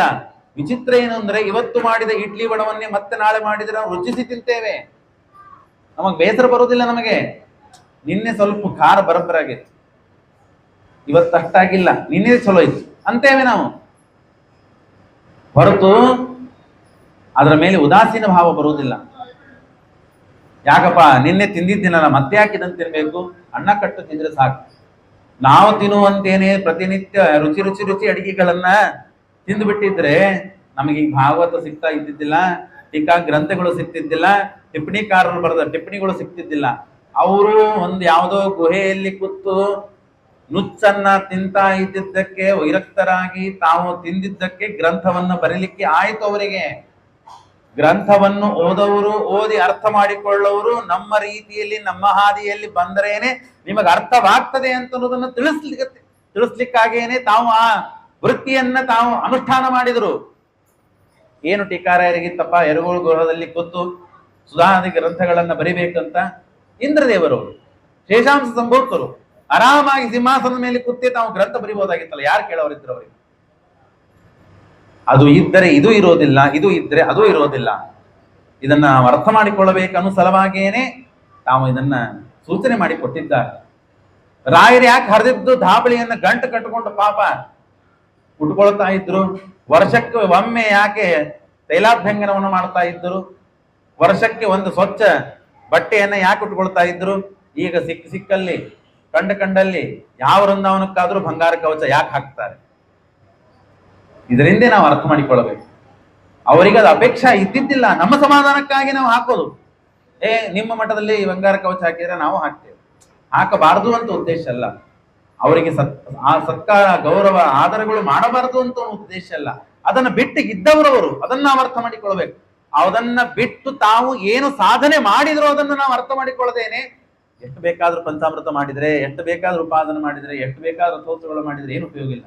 ರಥೋತ್ಸವ ಮಾಡ್ರಿ, ಪಂಚಾಮೃತ ಮಾಡ್ರಿ, ಬಂಗಾರ ಕವಚ ಹಾಕ್ರಿ, ಆದರೆ ಬಂಗಾರದಕ್ಕಿಂತಲೂ ಮುತ್ತು ರತ್ನ ವಜ್ರಗಳಂತೆ ಭಾರಿ ಕಿರೀಟಪ್ರಾಯವಾದಂತಹ ಗ್ರಂಥಗಳನ್ನ ಅಧ್ಯಯನ ಮಾಡ್ರಿ ಅವರು ಬರೆದದ್ದನ್ನ. ಆವಾಗ ಅವರಿಗೆ ಸಮಾಧಾನ ತೃಪ್ತಿಗಳಾಗ್ತದೆ. ಇದೇ ಶಾಸ್ತ್ರದ ರಹಸ್ಯ, ಶಾಸ್ತ್ರದ ಮಥಿತವಾದ ಅರ್ಥ. ಅದನ್ನೇ ತಾವು ಆಚರಣದಲ್ಲಿ ತಂದುಕೊಂಡರು. ಹಾಗಾಗಿ ಗೃಹಸ್ಥಾಶ್ರಮದ ಮೇಲೆ ಅವರಿಗೆ ಹೇಯ ಭಾವ ಇತ್ತು. ಹೆಂಡತಿಯನ್ನ ನೋಡ್ತಾ ಇದ್ದಿಲ್ಲ, ಮಕ್ಕಳನ್ನ ನೋಡ್ತಾ ಇದ್ದಿದ್ದಿಲ್ಲ. ಯಾರು ನೋಡ್ರಿ, ಯಾರು ಉನ್ನತ ಸ್ಥಾನದಲ್ಲಿ ಇದ್ದಾರೆ, ಯಾರೇ ಇರಲಿ, ಲೌಕಿಕದಲ್ಲಿ ಇರಲಿ, ಆಧ್ಯಾತ್ಮಿಕದಲ್ಲಿ ಇಲ್ಲಿ ಯಾರೇ ಇರಲಿ, ಯಾವುದೇ ಉನ್ನತ ಸ್ಥಾನದಲ್ಲಿ ಒಬ್ಬ ವ್ಯಕ್ತಿ ಇದ್ದಾನೆ, ಅವ ಆಟಗಾರನೇ ಆಗಿರಬಹುದು, ಬಿಸಿನೆಸ್ ಮ್ಯಾನೇ ಆಗಿರಬಹುದು, ತತ್ವಜ್ಞಾನನೇ ಆಗಿರಬಹುದು, ಯಾವುದೇ ಕ್ಷೇತ್ರದಲ್ಲಿ ಭಾಗವತವನ್ನು ಇಟ್ಟುಕೊಂಡು ನಾನು ಹೇಳಬೇಕು ಅಂತಂದ್ರೆ, ಯಾವುದೇ ಕ್ಷೇತ್ರದಲ್ಲಿ ಉನ್ನತ ಸ್ಥಾನ ಪಡೆದಿದ್ದಾನೆ ಅಂದ್ರೆ ತ್ಯಾಗ ಮಾಡದೇನೆ ಉನ್ನತ ಸ್ಥಾನಕ್ಕೆ ಬಂದಿದ್ದಾನೆ ಅಂತ ಯಾರು ಅನ್ಲಿಕ್ಕೆ ಸಾಧ್ಯವಿಲ್ಲ. ತ್ಯಾಗ ಏನೋ ಅವನು ಮಾಡಿದ್ದಾನೆ, ಇಷ್ಟೆಲ್ಲ ಗಳಿಸಿದ್ದಾನೆ. ಗಳಿಸಿದ್ದಾನೆ ಮುಖ್ಯ ಅಲ್ಲ, ಗಳಿಸೋದಕ್ಕೆ ತ್ಯಾಗ ಏನು ಮಾಡಿದ್ದಾನೆ ಅದನ್ನ ನಾವು ನೋಡ್ಬೇಕು. ನಮ್ಮ ಗುರುಗಳು ಮೇಲಿಂದ ಮೇಲೆ ಪಾಠಕ್ಕೆ ಕೂತಾಗ ಒಂದು ಮಾತನ್ನು ಹೇಳ್ತಾ ಇದ್ರು. ಯಾವುದೋ ಕೀರ್ತಿಗಾಗಿ, ಯಾವುದೋ ಹಣಕ್ಕಾಗಿ, ಯಾವುದೋ ಬಿಸಿನೆಸ್ಸಿಗಾಗಿ, ಯಾವುದೋ ಒಂದು ಸಮಸ್ಯೆಗಾಗಿ ಹಗಲು ರಾತ್ರಿ, ನಮ್ಮಲ್ಲಿ ಮುಂಬೈದಲ್ಲಿ ಮುಂಜಾನೆ ಕರ್ಜತ್ ಅಂತಿದೆ, ಪುಣೆಯಿಂದ ಕೆಲಸಕ್ಕೆ ಬರ್ತಾರೆ, ಕರ್ಜತ್ತಿನಿಂದ ಕೆಲಸಕ್ಕೆ ಬರ್ತಾರೆ.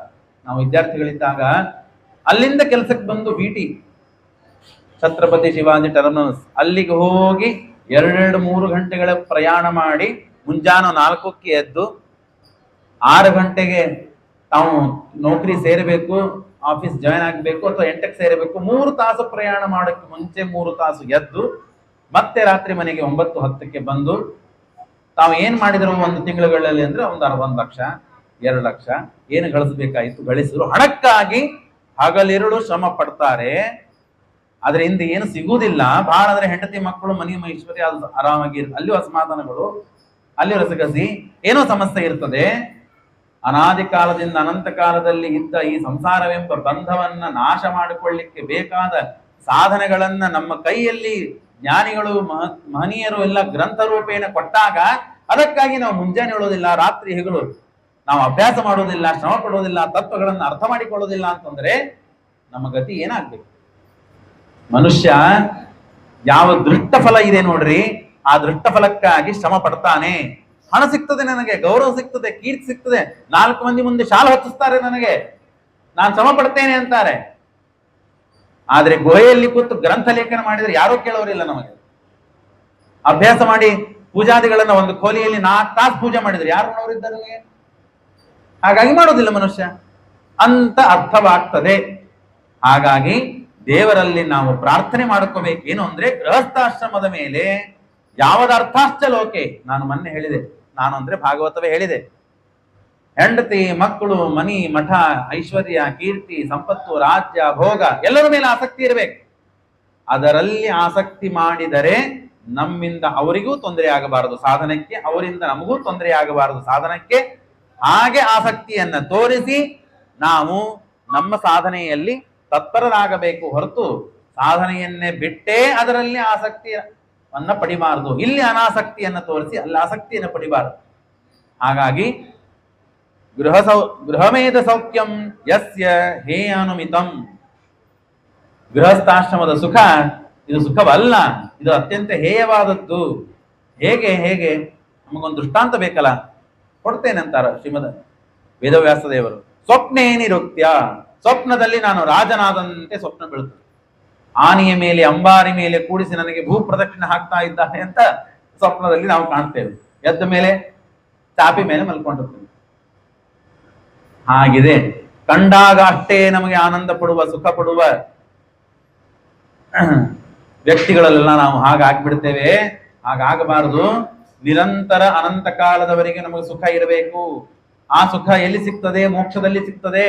ಆ ಮೋಕ್ಷಕ್ಕಾಗಿ ಶ್ರಮ ಪಡ್ರಿ. ತಾತ್ಕಾಲಿಕವಾಗಿ ಸುಖ, ಆ ಸುಖಕ್ಕಾಗಿ ಶ್ರಮ ಪಟ್ರೆ ಏನು ಅರ್ಥವಿಲ್ಲ ಅಂತ ಈ ದೃಷ್ಟಾಂತ ಪೂರ್ವಕವಾಗಿ ನ ತಸ್ಯ ತತ್ವಗ್ರಹಣಾಯ ಸಾಕ್ಷಾತ್ ವರೀಯಸೀಹಿ, ಸರ್ವೋತ್ತಮವಾದ ನಿರ್ದುಷ್ಟವಾದ ಅನಂತ ಗುಣಪೂರ್ಣನಾದ ಭಗವಂತನ ಮಹಿಮೆಯನ್ನು ಹೇಳುವ ಅಪೌರುಷೇಯವಾದ ವೇದವು ನಮಗೆ ಸರಿಯಾಗಿ ಅರ್ಥ ಮಾಡಿಕೊಡುತ್ತದೆ ಅಂತ ಆಗೋದಿಲ್ಲ. ಎಲ್ಲಿವರೆಗೆ ನಾವು ವೈರಾಗ್ಯ ತಾಳೋದಿಲ್ಲ. ನಮ್ಮಪ್ಪನೇ ಹೀಗೆ ಮಾಡ್ತಿದ್ದ, ನಮ್ಮ ಅಜ್ಜನೇ ಹೀಗೆ ಮಾಡ್ತಿದ್ದ, ನಮ್ಮ ಪೂರ್ವಜರನು ಎಲ್ಲ ಹೀಗೆ ಮಾಡ್ತಾ ಇದ್ರು. ಏನ್ ಮಾಡ್ತಾ ಇದ್ರು? ಏಕಾದಶಿ ತಿಂತಾ ಇದ್ರು. ನಾವ್ಯಾಕೆ ತಿನ್ಬೇಕು?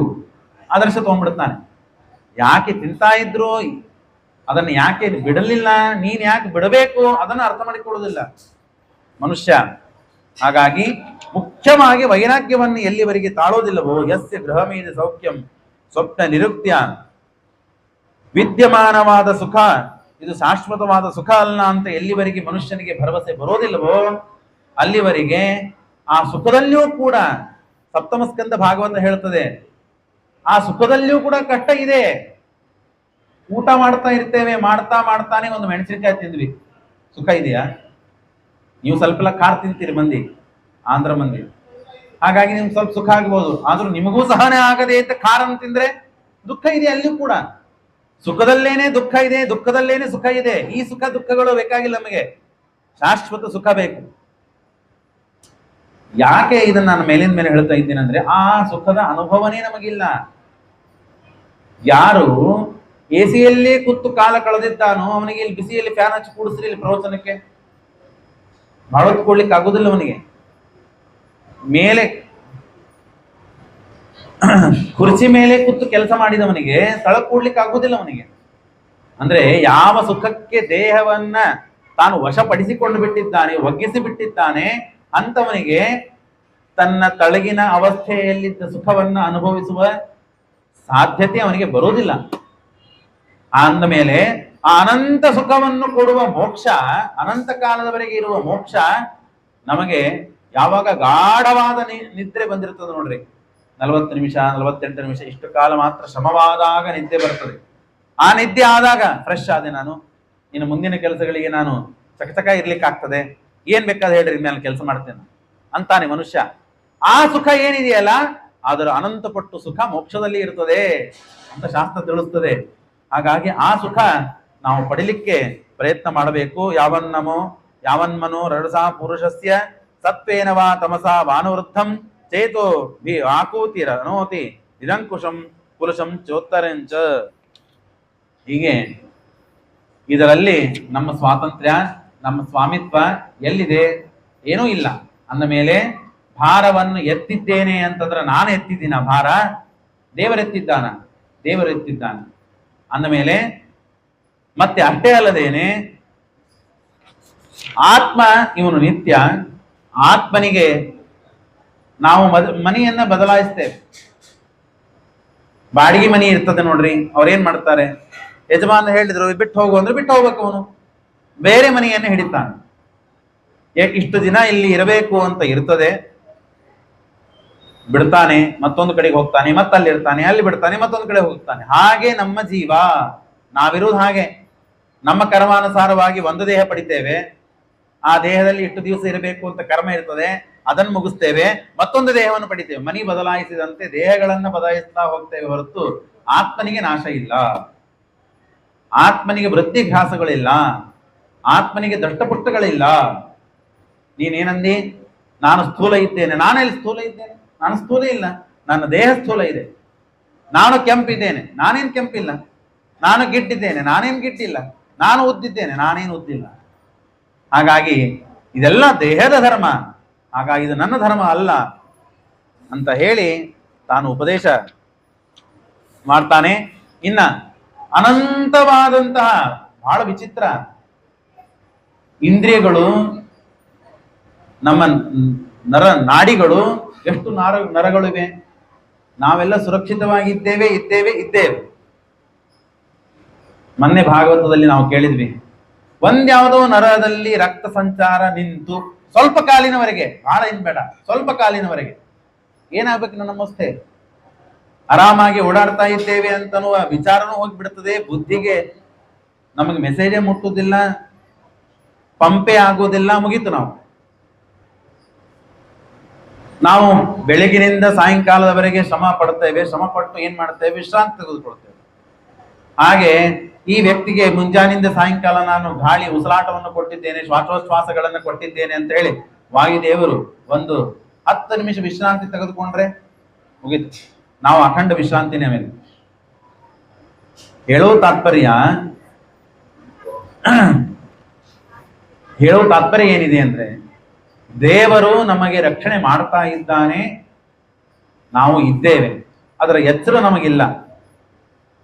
ಸಣ್ಣ ರಕ್ತ ಸಂಚಾರವಾಗಿಲ್ಲ ಅಂತ ಹೇಳಿ ಅಡ್ಮಿಟ್ ಮಾಡ್ತೇವೆ, ಪ್ಯಾರಲಿಸಿಸ್ ಆಗ್ತದೆ, ಕೋಮಾಕ್ ಹೋಗ್ತಾನೆ. ಸಣ್ಣ ಕಾರಣಕ್ಕಾಗೇನೆ ಎಷ್ಟೋ ದಿನಗಳವರೆಗೆ ಕೋಮಾದಲ್ಲಿ ಇರ್ತಾನೆ. ಮತ್ತೆ ಎಚ್ಚರಕ್ಕೆ ಬರ್ಬೋದು ಅವನು, ಇಲ್ಲ ಅಂದಿಲ್ಲ.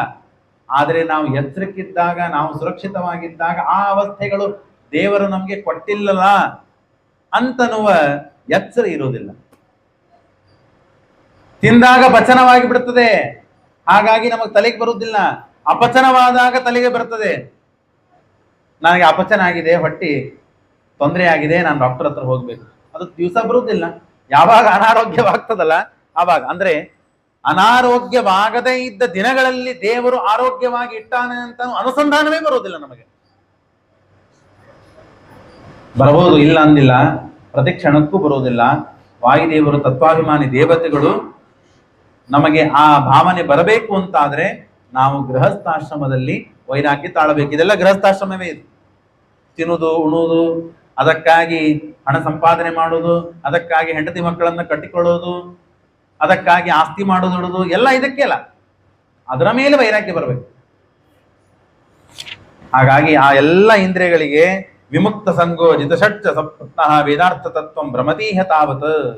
ಹೀಗೆ ಪರಮಾತ್ಮ ಕೊನೆಗೆ ಒಂದು ಮಾತನ್ನ ಹೇಳ್ತಾನೆ. ಭರತ ಚಕ್ರವರ್ತಿ ಭಾತೃವ್ಯಮೇವಂ ತ್ವದಬ್ರವೀರಂ ಉಪೇಕ್ಷಯ ಪೇಕ್ಷಿತ ಮತ್ ಪ್ರಮತ್ತಃ ಗುರೋರ್ಹರೇಶ್ಚರಣಯೋ ಉಪಾಸನಸ್ತ್ರಃ ಜಹಿ ವ್ಯಲೀಕಂ ಸ್ವಮನಾತ್ಮಗೇಹಂ. ನೋಡು, ಇದೆಲ್ಲ ಆಗಬೇಕು ಅಂತಂದ್ರೆ ಕೊನೆಗೆ ಬಂದು ಅಲ್ಲೇ ಹತ್ತಾಗ, ಎಲ್ಲಿವರೆಗೆ ಗುರುಗಳ ಪಾದನ್ನ ನೀನು ಹಿಡಿಯುವುದಿಲ್ಲಲ್ಲ ಅಲ್ಲಿವರೆಗೆ ನಿನಗೆ ವೈರಾಗ್ಯ ಬರುವುದಿಲ್ಲ, ಅಲ್ಲಿವರೆಗೆ ಕಾಮ ಹೋಗುವುದಿಲ್ಲ. ಅದು ಬೇಕು ಇದು ಬೇಕು ಅಂತ ಇಚ್ಛೆ ಯಾವಾಗ ನಿಂದಿರ್ತದೆ? ಯಾವಾಗ ನಿಂದಿರ್ತದೆ? ದೇವರು, ಗುರುಗಳು, ಸತ್ಸಂಗ ಇದನ್ನೆಲ್ಲ ಮಾಡಿದಾಗ ನಮಗೆ ಕಾಮನೆಗಳು ಕಮ್ಮಿ ಆಗ್ತದೆ, ದೇಹದ ಮೇಲೆ ಅಭಿಮಾನ ಕಮ್ಮಿ ಆಗ್ತದೆ. ಅಲಂಕಾರ ಮಾಡ್ಕೊಳ್ತಾನೆ ಅವ್ನು ಚಂದ ಕಾಣುವುದಿಲ್ಲ, ಅಲಂಕಾರ ಮಾಡ್ಕೊಳ್ಳೋದು ಬಿಡೋದೂ ಇಲ್ಲ. ಎಷ್ಟಂತ ಕನ್ನಡಿ ಮುಂದೆ ನಿಂತು ಅಲಂಕಾರ ಮಾಡ್ಕೊಳ್ಳೋದು? ಯಾಕೆ? ದೇಹದ ಮೇಲೆ ಅಭಿಮಾನ ಇದೆ, ವಯಸ್ಸಾಗ್ತದೆ, ಎಲ್ಲ ಆಗ್ತದೆ, ಇನ್ನು ಮುಗೀತು ಅಂತ ಅನ್ನೋದಿಲ್ಲ, ಚಂದ ಕಾಣ್ಲಿಕ್ಕೆ ಪ್ರಯತ್ನ ಮಾಡೋದೇ, ಬೇಕಾದೆಲ್ಲ ಅಲಂಕಾರಗಳನ್ನು ಮಾಡ್ಕೊಳ್ಳೋದೆ. ಆದ್ರೆ ವಯಸ್ಸಾಯ್ತು ಅಂತ ದೇವರ ಪೂಜೆ ಕಮ್ಮಿ ಮಾಡ್ತಾನೆ, ವಯಸ್ಸಾಯ್ತು ಅಂತ ಹೇಳಿ ತಿನ್ನೋದ್ರೊಳಗೆ ಕಮ್ಮಿ ಮಾಡೋದಿಲ್ಲ. ಯಾಕೆ ಹೀಗಾಗ್ತದೆ? ಅಭಿಮಾನ. ಅಭಿಮಾನಕ್ಕೆ ಮುಖ್ಯ ಹಿನ್ನೆಲೆ ಇದ್ದದ್ದು ಕಾಮ. ಹೀಗೆ ಮಾಡ್ತೀಯ ಅಂತ ಅನ್ನುವಂತೆ ಇಲ್ಲ, ಅಂದ್ರೆ ಸಿಟ್ಟು, ಕ್ರೋಧ. ಕಾಮ ಏಷ ಕ್ರೋಧ ಏಷ ರಜೋಗುಣ ಸಮುದ್ಭವ. ಗೀತೆಯಲ್ಲಿ ಕೃಷ್ಣ ಪರಮಾತ್ಮ ಹೇಳ್ತಾನೆ, ಇದಕ್ಕೆಲ್ಲ ನಮಗೆ ಹಿನ್ನೆಲೆಯಾದದ್ದು, ಹಿಂದೆ ಇದ್ದದ್ದು ರಜೋಗುಣ ತಮೋಗುಣಗಳು. ಹಾಗಾಗಿ ಆ ರಜೋಗುಣಗಳು ತಮೋಗುಣಗಳು ಕಮ್ಮಿ ಆಗಬೇಕು ಅಂದ್ರೆ ಸತ್ವ ಶುದ್ಧವಾಗಬೇಕು, ಚಿತ್ತ ಶುದ್ಧವಾಗಬೇಕು, ದೇಹೇಂದ್ರಿಯ ಅಂತಃಕರಣಗಳು ಶುದ್ಧ ಆಹಾರವನ್ನು ಉಣಬೇಕು. ತಿನ್ನುವುದಲ್ಲ, ಆಹಾರವನ್ನು ಉಣೋದು ಅಂದ್ರೆ ಬುದ್ಧಿಗೆ, ಮನಸ್ಸಿಗೆ ಆಹಾರಗಳನ್ನ ಸರಿಯಾಗಿ ಕೊಡಬೇಕು, ಶ್ರವಣಾದಿಗಳನ್ನ ಮಾಡಿಸ್ಬೇಕು. ಮಾಡಿದಾಗ ಆಗ ಸರಿಯಾದ ಹಾದಿಯಲ್ಲಿ ತಾನು ಮನುಷ್ಯ ನಡಿತಾನೆ. ಹಾಗಾಗಿ ಅವಶ್ಯವಾಗಿ ತಾನು ಗೃಹಸ್ಥಾಶ್ರಮದ ಮೇಲೆ ವೈರಾಗ್ಯವನ್ನ ತಾಳಬೇಕು ಅಂತ ಇಷ್ಟು ಉಪದೇಶವನ್ನ ಮಾಡ್ತಾನೆ. ಬಹಳ ಉಪದೇಶ ಇದೆ, ಏನಾದ್ರೂ ಇವತ್ತು ಮುಗಿಸಬೇಕು, ಹಾಗಾಗಿ ಮುಗಿಸುವ ಪ್ರಯತ್ನ. ನೀನು ಕೇಳಿದ್ದೆಲ್ಲ ಇನ್ನೊಂದು ಪ್ರಶ್ನೆ, ನೀವು ಯಾರು ಸ್ವಾಮಿ ಅಂತ ಕೇಳಿದ್ರು ನಾನು. ಇಷ್ಟೆಲ್ಲ ಉಪದೇಶ ಮಾಡ್ತಾ ಇದ್ದೀರಿ, ನೀವು ಯಾರು? ಹೇಳ್ತೇನೆ ಕೇಳಪ್ಪ, ನಂದು ಹಣೆ ಬರ ಹೇಳ್ತೇನೆ. ನಾನು ನಿನ್ನಂತವನೇ, ಆದ್ರೆ ಏನೋ ದೇವರ ಅನುಗ್ರಹದಿಂದ, ಗುರುಗಳ ಅನುಗ್ರಹದಿಂದ ಬಹಳ ಹಾದಿ ತಪ್ಪದೇ ಇದ್ದಂತೆ ದೇವರಲ್ಲಿ ಮನಸ್ಸನ್ನು ಇಟ್ಟವನು ನಾನು ಭರತ ಚಕ್ರವರ್ತಿ ಅಂತ ನನ್ನ ಹೆಸರು. ಇಡೀ ಜಂಬುದ್ವೀಪಕ್ಕೆ ರಾಜ ನಾನು, ಸಪ್ತದ್ವೀಪ ಸತ್ತು ಸಾಗರಕ್ಕೆ ನಮ್ಮ ತಂದೆ ರಾಜ. ಅಂತ ರಾಜನ ಮಗ, ಋಷಭನಾಮಕನಾದ ಪರಮಾತ್ಮನ ಮಗ ನಾನು. ದೇವರು ನಮ್ಮ ತಂದೆ ನಮಗೆ ಉಪದೇಶ ಮಾಡಿದ್ದಕ್ಕೆ ಬಿಡಬೇಕಾದದ್ದನ್ನು ಎಲ್ಲ ಬಿಟ್ಟೆ. ಹೆಂಡತಿ, ಮಕ್ಕಳು, ಐಶ್ವರ್ಯ, ರಾಜ್ಯ, ಕೀರ್ತಿ ಎಲ್ಲ ಬಿಟ್ಟು ಸಾಧನೆ ಮಾಡಿಕೊಳ್ಳಿಕ್ಕಾಗೇನೆ ನಾನು ತಪಸ್ಸಿಗೆ ಬಂದೆ, ಕಾಡಿಗೆ ಬಂದೆ. ಆದ್ರೆ ಏನ್ ಮಾಡ್ಬೇಕು? ನಾವು ಬಿಟ್ಟಿದ್ದೇವೆ ಅಂತ ನಾವು ಅನ್ಕೊಂಡು ಮಾತ್ರಕ್ಕೆ ನಡೆಯುವುದಿಲ್ಲ, ನಮ್ಮ ಕರ್ಮ ಬಿಡಬೇಕು ನಮ್ಮನ್ನ. ಅದು ಬಿಡ್ಲಿಲ್ಲ ನನ್ನನ್ನ, ಅದರಲ್ಲೇ ತೊಡಗಿದೆ. ಏನಾಯ್ತು? ಮೃಗಾತ್ ಸಂಗಾತ್ ಹತಾರ್ಥ, ಮೃಗ ಸಂಗಾತ್ ಹತಾರ್ಥ. ಒಂದು ಸಣ್ಣ ಜಿಂಕೆ, ಹೆಣ್ಣಿನಿಂದಲ್ಲ, ಐಶ್ವರ್ಯದಿಂದಲ್ಲ, ಕೀರ್ತಿಯಿಂದಲ್ಲ, ಯಾವುದರಿಂದ ಭ್ರಷ್ಟ ಅಂದ್ರೆ ಪ್ರಾರಬ್ಧ. ಹೆಣ್ಣಿನಿಂದಲೇ ನಾವು ಹಾಳಾಗ್ಬೇಕು ಅಂತಿಲ್ಲ, ದಾರಿ ತಪ್ಪಬೇಕು ಅಂತಿಲ್ಲ. ಐಶ್ವರ್ಯದಿಂದೇ ನಾವು ಭ್ರಷ್ಟ ಆಗ್ಬೇಕು ಅಂತಿಲ್ಲ, ಗುರುಗಳಿಗೆ ಹಿರಿಯರಿಗೆ ಅವಮಾನ ಮಾಡಿ ಭ್ರಷ್ಟರಾಗಬೇಕು ಅಂತಿಲ್ಲ. ಪ್ರಾರಬ್ಧ ಏನಾದ್ರೂ ನಮ್ಮನ್ನ ಭ್ರಷ್ಟ ಮಾಡಬೇಕು ಅಂತಿದ್ರೆ ಒಂದು ಕಾರಣ ಹುಡುಕ್ತದೆ. ಸಾಯ್ಲಿಕ್ಕೆ ಆರಾಮ್ ಕೂತಿದ್ರೆ ನೀರು ತಗೊಂಡ್ಬರ್ಲಿಕ್ಕೆ ಹೋದೆ ಸತ್ತ ಅಂತ. ಏನಾಯ್ತು ಅವನಿಗೆ? ಏನಾಯ್ತು ಗೊತ್ತಿಲ್ಲ, ಕುತ್ತಲ್ಲಿ ಕೂತಿದ್ದ. ಸಾಯ್ಲಿಕ್ಕೆ ಕಾರಣಗಳು ಏನೋ ಒಂದು ಬೇಕು. ಹಾಗೆ ಭ್ರಷ್ಟನಾಗಲಿಕ್ಕೆ, ಹಾದಿ ತಪ್ಪಲಿಕ್ಕೆ ಕಾರಣ ಯಾವ್ದಾದ್ರು ಒಂದು ಸಾಕು. ಅದು ಜಿಂಕೆಯಾಗಿ ಬಂತು ನನಗೆ, ಏನು ನನ್ನ ಪ್ರಾರಬ್ಧ ಗೊತ್ತಿಲ್ಲ, ಬಹಳ ನಾನು ತೊಂದರೆಗಾದೆ. ಆಗ ನಾನು ತೀರಿ ಹೋಗಿ ಈಗ ಈ ಜನ್ಮವನ್ನು ಪಡೆದಿದ್ದೇನೆ, ಅಂತಿಮ ಜನ್ಮ. ಹಾಗಾಗಿ ನಾನು ಹೇಗೆ ಜೀವನ ಮಾಡ್ತಾ ಇದ್ದೇನೋ ಹಾಗೆ ಮಾಡು, ನಿನಗೂ ಕಲ್ಯಾಣವಾಗ್ತದೆ ಅಂತ ಹೇಳಿ ತಾನು ಉಪದೇಶವನ್ನ ಅಲ್ಲಿಗೆ ನಿಂದಿಸ್ತಾನೆ. ಆಗ ರಾಜನೂ ಕೂಡ ಅವನಿಗೆ ಇಷ್ಟು ಹೊತ್ತು ಉಪದೇಶ ಮಾಡಿದ್ನಲ್ಲ, ಕಪಿಲರಿಂದ ಉಪದೇಶ ಪಡಿಬೇಕಾಗಿತ್ತು. ಹಾಗಾಗಿ ಅಹೋರು ಜನ್ಮ ಕಿಲ ಜನ್ಮ ಶೋಭನಂ ಕಿಂ ಜನ್ಮ ಬಿಸ್ತ್ವಪ್ ಅಪರೈರಮುಷ್ಮಾತ್ ನಯತ್ ಋಷಿಕೇಶ ಪರಸ್ಕೃತಾರ್ಥಾಂ ಮಹಾತ್ಮನಾಂ ವ ಪ್ರಚುರ ಸಮಾಗಮಃ. ನನ್ನ ಯಾವ ಜನ್ಮದ ಪುಣ್ಯವೋ ಗೊತ್ತಿಲ್ಲ, ನಿಮ್ಮಂತ ಮಹಾತ್ಮರ ಸಂಗವಾಯಿತು, ಅದರಿಂದ ನಾನು ಕೇಳಬೇಕಾದಂತಹ ಭಾಗ್ಯ ನನಗೆ ಕೇಳಲಿಕ್ಕೆ ಸಿಕ್ತು. ಎಲ್ಲಾ ಜನ್ಮಗಳಲ್ಲಿ ತಾನು ಹೇಳ್ತಾನೆ, ಎಲ್ಲಾ ಯೋನಿಗಳಲ್ಲಿ ಎಲ್ಲವನ್ನೂ ಮಾಡ್ಲಿಕ್ಕೆ ಸಾಧ್ಯವಿದೆ. 84 ಲಕ್ಷ ಯೋನಿಗಳು ಅಂತ ಹೇಳ್ತಾರೆ. 84 ಲಕ್ಷ ಅಷ್ಟೇ ಯೋನಿಗಳಲ್ಲ, 84 ಲಕ್ಷ ಥರ ಯೋನಿಗಳು ಅಂದ್ರೆ ಏನು? ಅನಂತ ಯೋನಿಗಳು. ಅನಂತ ಯೋನಿಗಳಲ್ಲಿ ನಾವು ಎಲ್ಲ ಕೆಲಸವನ್ನು ಮಾಡ್ತೇವೆ. ಆದರೆ ಮನುಷ್ಯನಾದಾಗ ಮಾತ್ರ ಬುದ್ಧಿ, ಇಂದ್ರಿಯ, ಸುಖ, ದುಃಖ, ಜ್ಞಾನ, ಅಜ್ಞಾನ ಬರಲಿಕ್ಕೆ ಸಾಧ್ಯ ಇದೆ. ಆಕಳಾದಾಗ ಯಾರಿಂದ ಉಪದೇಶ ಪಡ್ಲಿಕ್ಕೆ ಸಾಧ್ಯ ಇದೆ ನಮಗೆ? ಎಮ್ಮೆ, ಕೋಣ, ಕತ್ತೆಗಳಾದಾಗ ಯಾವ ದೇವರಿಂದ, ಯಾವ ಗುರುಗಳಿಂದ ಉಪದೇಶ ಪಡ್ಲಿಕ್ಕೆ ಸಾಧ್ಯವಿದೆ ನಮಗೆ? ಸಾಧ್ಯವಿಲ್ಲ. ಪ್ರಾಣಿ, ಪಶು, ಪಕ್ಷಿಗಳಾದಾಗ ನಮಗೆ ಏನು ಉಪದೇಶ ಪಡ್ಲಿಕ್ಕೆ ಸಾಧ್ಯವಿಲ್ಲ. ಉಪದೇಶ ಪಡೆದರೆ ತಿಳಿಯುವುದೂ ಇಲ್ಲ. ಹಾಗಾದ್ರೆ ಯಾವ ಜನ್ಮದಲ್ಲಿ ನಮಗೆ ಉಪದೇಶ ನಡ್ತದೆ, ಕೇಳಿದ ತಿಳಿಯುತ್ತದೆ, ಅರ್ಥವಾಗ್ತದೆ, ಅರ್ಥ ಆದದ್ದು ಉಳಿತದೆ? ಮನುಷ್ಯ ಜನ್ಮದಲ್ಲಿ ಮಾತ್ರ. ಹಾಗಾಗಿ ಆ ಮನುಷ್ಯ ಜನ್ಮ ನಮಗೆ ಪಾವನವಾಯಿತು ಅಂತ ಅನಿಸ್ತಾ ಇದೆ. ನಿಮ್ಮಂತ ಜ್ಞಾನಿಗಳ ಸಮಾಗಮ, ಉಪದೇಶವನ್ನು ನಾನು ಪಡೆದೆ. ಹಾಗಾಗಿ ನಮಸ್ಕಾರ ಮಾಡ್ತಾನೆ. ನಮೋ ಮಹದ್ಭ್ಯೋ ಅಸ್ತು ನಮೋ ಶಿಶುಭ್ಯ ನಮೋ ಯುವಭ್ಯ ನಮೋ ವಟುಭ್ಯ ಆ ಬ್ರಾಹ್ಮಣೇಭ್ಯೋ ಗವಧೂತಕೇಭ್ಯ. ನಮಸ್ಕಾರ ಮಾಡಿ ಸಣ್ಣವರಿಗೂ ನಮಸ್ಕಾರ ಮಾಡಬೇಕು, ದೊಡ್ಡವರಿಗೂ ನಮಸ್ಕಾರ ಮಾಡಬೇಕು, ಗೆಳೆಯಂದ್ರಿಗೂ ನಮಸ್ಕಾರ ಮಾಡಬೇಕು, ಎಲ್ಲರಿಗೂ ನಮಸ್ಕಾರ ಮಾಡಬೇಕು ಅಂತ ಹೇಳ್ತದೆ ಭಾಗವತ. ಏನಿದು ಸಣ್ಣವರಿಗೆ ನಮಸ್ಕಾರ ಮಾಡ್ರೆ ಆಯುಷ್ಯ ಹಾಳಾಗ್ತದೆ ಅಂತ ಹೇಳಿದ್ದಾರಲ್ಲ, ನೀವೇನು ಸಣ್ಣವರಿಗೆ ನಮಸ್ಕಾರ ಮಾಡಬೇಕು ಅಂದಾಗ?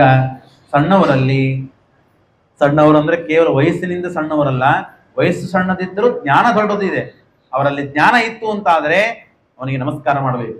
ಭಕ್ತಿ ನಮಗಿಂತ ಹೆಚ್ಚಿದೆ ಅಂದ್ರೆ ನಮಸ್ಕಾರ ಮಾಡಬೇಕು. ಪರೋಪಕಾರ ಮಾಡುವ ಶಕ್ತಿ ನಮಗಿಂತ ಹೆಚ್ಚಿದೆ ಅಂದ್ರೆ ನಮಸ್ಕಾರ ಮಾಡಬೇಕು. ದಾನ ಧರ್ಮಗಳನ್ನು ನಮಗಿಂತ ಹೆಚ್ಚು ಮಾಡ್ತಾನೆ, ಸಣ್ಣವನಾಗಿದ್ರು ನಮಸ್ಕಾರ ಮಾಡಬೇಕು. ಹಾಗಾಗಿ ನಮ್ಮ ಶತ್ರುಗಳಾಗಿದ್ರು ನಮಸ್ಕಾರ ಮಾಡಬೇಕು. ಯಾರೇ ಇರ್ಲಿ ಅವರು.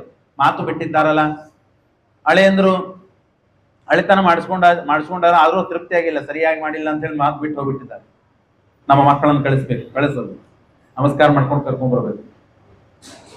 ಶತ್ರುಗಳಿದ್ದಾರೆ ಅಥವಾ ನಮ್ಮವರೇ ಆಗಿದ್ರು ಶತ್ರುಗಳಂತ ಆಗಿದ್ದಾರೆ, ಅವ್ರಿಗೂ ನಮಸ್ಕಾರ ಮಾಡ್ಬೇಕು. ಏನಿದು ನಮಸ್ಕಾರ ಮಾಡಿದಾಗ ಎಂಥ ಮನುಷ್ಯನಾಗಿದ್ದರೂ ಒಮ್ಮೆ ನೋಡೋದಿಲ್ಲ, 2 ಬಾರಿ ನೋಡೋದಿಲ್ಲ, 3ನೇ ಬಾರಿ ನಮಸ್ಕಾರ ಮಾಡಿದಾಗ ನೋಡ್ತಾನೆ, ಅವನಿಗೆ ಮನಸ್ಸು ಕರಗ್ತದೆ. ಏನ್ ಮಾಡಿದ್ರು ನೀವು 10 ಲಕ್ಷ ರೂಪಾಯಿ ಕೊಟ್ಟರು ಕರಗುವುದಿಲ್ಲ. ನೋಡು, ನನಗೆ ಕೊಟ್ಟ ನನ್ನನ್ನ ಖರೀದಿ ಮಾಡ್ಲಿಕ್ಕೆ ಬಂದಿದ್ದಾನೆ ಅಂತ ಭಾವನೆ ಬರ್ತದೆ. ನಮಸ್ಕಾರ ಮಾಡಿದರೆ ಯಾವ ಮನುಷ್ಯನಿಗೂ ತಪ್ಪು ಕಲ್ಪನೆ ಬರೋದಿಲ್ಲ, ಒಳ್ಳೆ ಭಾವನೆ ಬರ್ತದೆ. ಮನಸ್ಸಿನಿಂದಾದ್ರೂ ಆಶೀರ್ವಾದ ಮಾಡಬೇಕು, ಬಾಯಿಯಿಂದ ಹೇಳದೇ ಇದ್ದರು. ಅವನು ಮಾಡ್ಲಿಲ್ಲ ಬಿಡ್ಲಿ, ಅವನೊಳಗೆ ಅಂತರ್ಯಾಮಿಯಾದ ದೇವರಿದ್ದಾನೆ, ಅವನಾದ್ರೂ ನಮಸ್ಕಾರ ಮಾಡಿದ್ದಕ್ಕೆ ಆಶೀರ್ವಾದ ಮಾಡ್ತಾನೆ. ಏನೂ ಮಾಡದೇನೆ ನಾವು ನಮ್ಮೊಂದು ನಮಸ್ಕಾರ ಮಾಡಿದ್ದಕ್ಕೆ ನಮಗೆ ಆಯುಷ್ಯ, ಕೀರ್ತಿ, ಯಶಸ್ಸು, ವಿದ್ಯಾ, ಬುದ್ಧಿ ಎಲ್ಲ ಸಿಗ್ತದೆ, ಆಶೀರ್ವಾದ ಮಾಡ್ತಾರೆ ಅಂತ ಮೇಲೆ ನಾವು ಹಣವನ್ನು ಕೊಟ್ಟು ಶಾಲೆ ಕಾಲೇಜುಗಳನ್ನು ಕಲಿತೇವೆ. ಏನಿಲ್ಲ, ಆಶೀರ್ವಾದ ಕೇವಲ ನಮಸ್ಕಾರ ಮಾಡಿದ್ರೆ ಸಾಕು. ಹಾಗಾಗಿ ಆ ಆಶೀರ್ವಾದಕ್ಕೆ ಬೇಕಾದ ನಮಸ್ಕಾರಕ್ಕೆ ಬಹಳ ಮಹತ್ವವನ್ನ ತಾವು ಕೊಟ್ಟಿದ್ದಾರೆ. ಹೀಗೆಲ್ಲ ಆದ ಮೇಲೆ ಇನ್ನು ಮೇಲೆ ಭೂಗೋಳ ಮತ್ತು ಖಗೋಳ ಅದರ ಬಗ್ಗೆ ವಿವರಣೆ ಕೊಡ್ತಾರೆ. ಸಮಯವಾಯಿತು, ಎಷ್ಟು ಸಾಧ್ಯವಿದೆಯೋ ಇವೆಲ್ಲ ಒಂದೊಂದು ಘಟ್ಟಗಳನ್ನು 1 ವಾರ ಕೇಳಬೇಕು ಅಂತಿದೆ. ಅಂದಾಗ ಸ್ವಲ್ಪ ತಿಳಿದಂತೆ, ಮನಸ್ಸಿಗೆ ಹಿಡದಂತೆ ನಮಗೆ ಭಾವನೆಗಳು ಬರ್ತಾ ಹೋಗ್ತದೆ.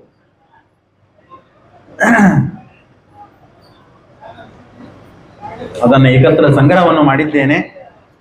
ಬಹಳ ಕಷ್ಟ ಇದೆ, ಬಹಳ ಪರಿಶ್ರಮ ಇದೆ. ನಾನು ಮೇಲಿಂದ ಮೇಲೆ ಹೇಳ್ತಾ ಇದ್ದೇನೆ, ಭಾಗವತ ಬಹಳ ಕಠಿಣ ಗ್ರಂಥ, ಸರಳವಾದ ಗ್ರಂಥ ಅಲ್ಲ. ಹೇಳೋರು ಸರಳ ಮಾಡ್ತಾರೆ, ಹಾಗಾಗಿ ಸರಳ ಅಂತ ಅನಿಸ್ತದೆ. ಆದರೆ ಅಥವಾ ಸರಳವಾದ ಕಥೆಗಳನ್ನು ತೆಗೆದುಕೊಂಡು ಬಂದು ಹೇಳ್ತಾರೆ. ಹೀಗೆ ಸ್ಕಂದವಾಗಿ ಘಟ್ಟವಾಗಿ ಹೇಳಬೇಕು ಅಂತಂದ್ರೆ ಅದಕ್ಕೆ ನಾವು ಮೊದಲು ಅದಕ್ಕೆ ಅರ್ಥ ಮಾಡಿಕೊಳ್ಳಬೇಕು. ಅರ್ಥ ಮಾಡಿದ ಮೇಲೆ ಹೇಳಲಿಕ್ಕೆ ಬರಬೇಕು. ಅದಕ್ಕೆಲ್ಲ ಬಹಳ ಪರಿಶ್ರಮ ಇದೆ. ಟಿಪ್ಪಣಿಕಾರರು, ಶ್ರೀಮದಾಚಾರ್ಯರು, ಗುರುಗಳು, ದೇವತೆಗಳು, ಹಿರಿಯರು ಬಹಳಷ್ಟು ಅನುಗ್ರಹ ಆದರೆ ಇದೆಲ್ಲ ಆಗಲಿಕ್ಕೆ ಸಾಧ್ಯ ಇದೆ. ಅಷ್ಟು ಪರಿಶ್ರಮ ಇದ್ದರೇನೆ ಭಾಗವತವನ್ನ ನಾವು ಅರ್ಥ ಮಾಡಿಕೊಳ್ಳಲಿಕ್ಕೆ ಸಾಧ್ಯ. ಭಗವಂತ ತಾನು ಈ ಪ್ರಪಂಚವನ್ನ ಪರಮಾತ್ಮನಿಗೆ ಏನ್ ಕರೀತಾರೆ? ಜಗಜ್ಜನ್ಮ ಜನ್ಮಾದ್ಯಸ ಯಥೋನ್ಮಯಾತ್ ಇತರತಶ್ಚಾರ್ಥೇಶ್ವಭಿಜ್ಞಸ್ವರ. ಜನ್ಮಾದಿಗಳನ್ನು ಪರಮಾತ್ಮ ಮಾಡ್ತಾನೆ ಅಂತ ಮೊಟ್ಟ ಮೊದಲಿಗೇನೆ ನಾವು ಕೇಳುವುದು.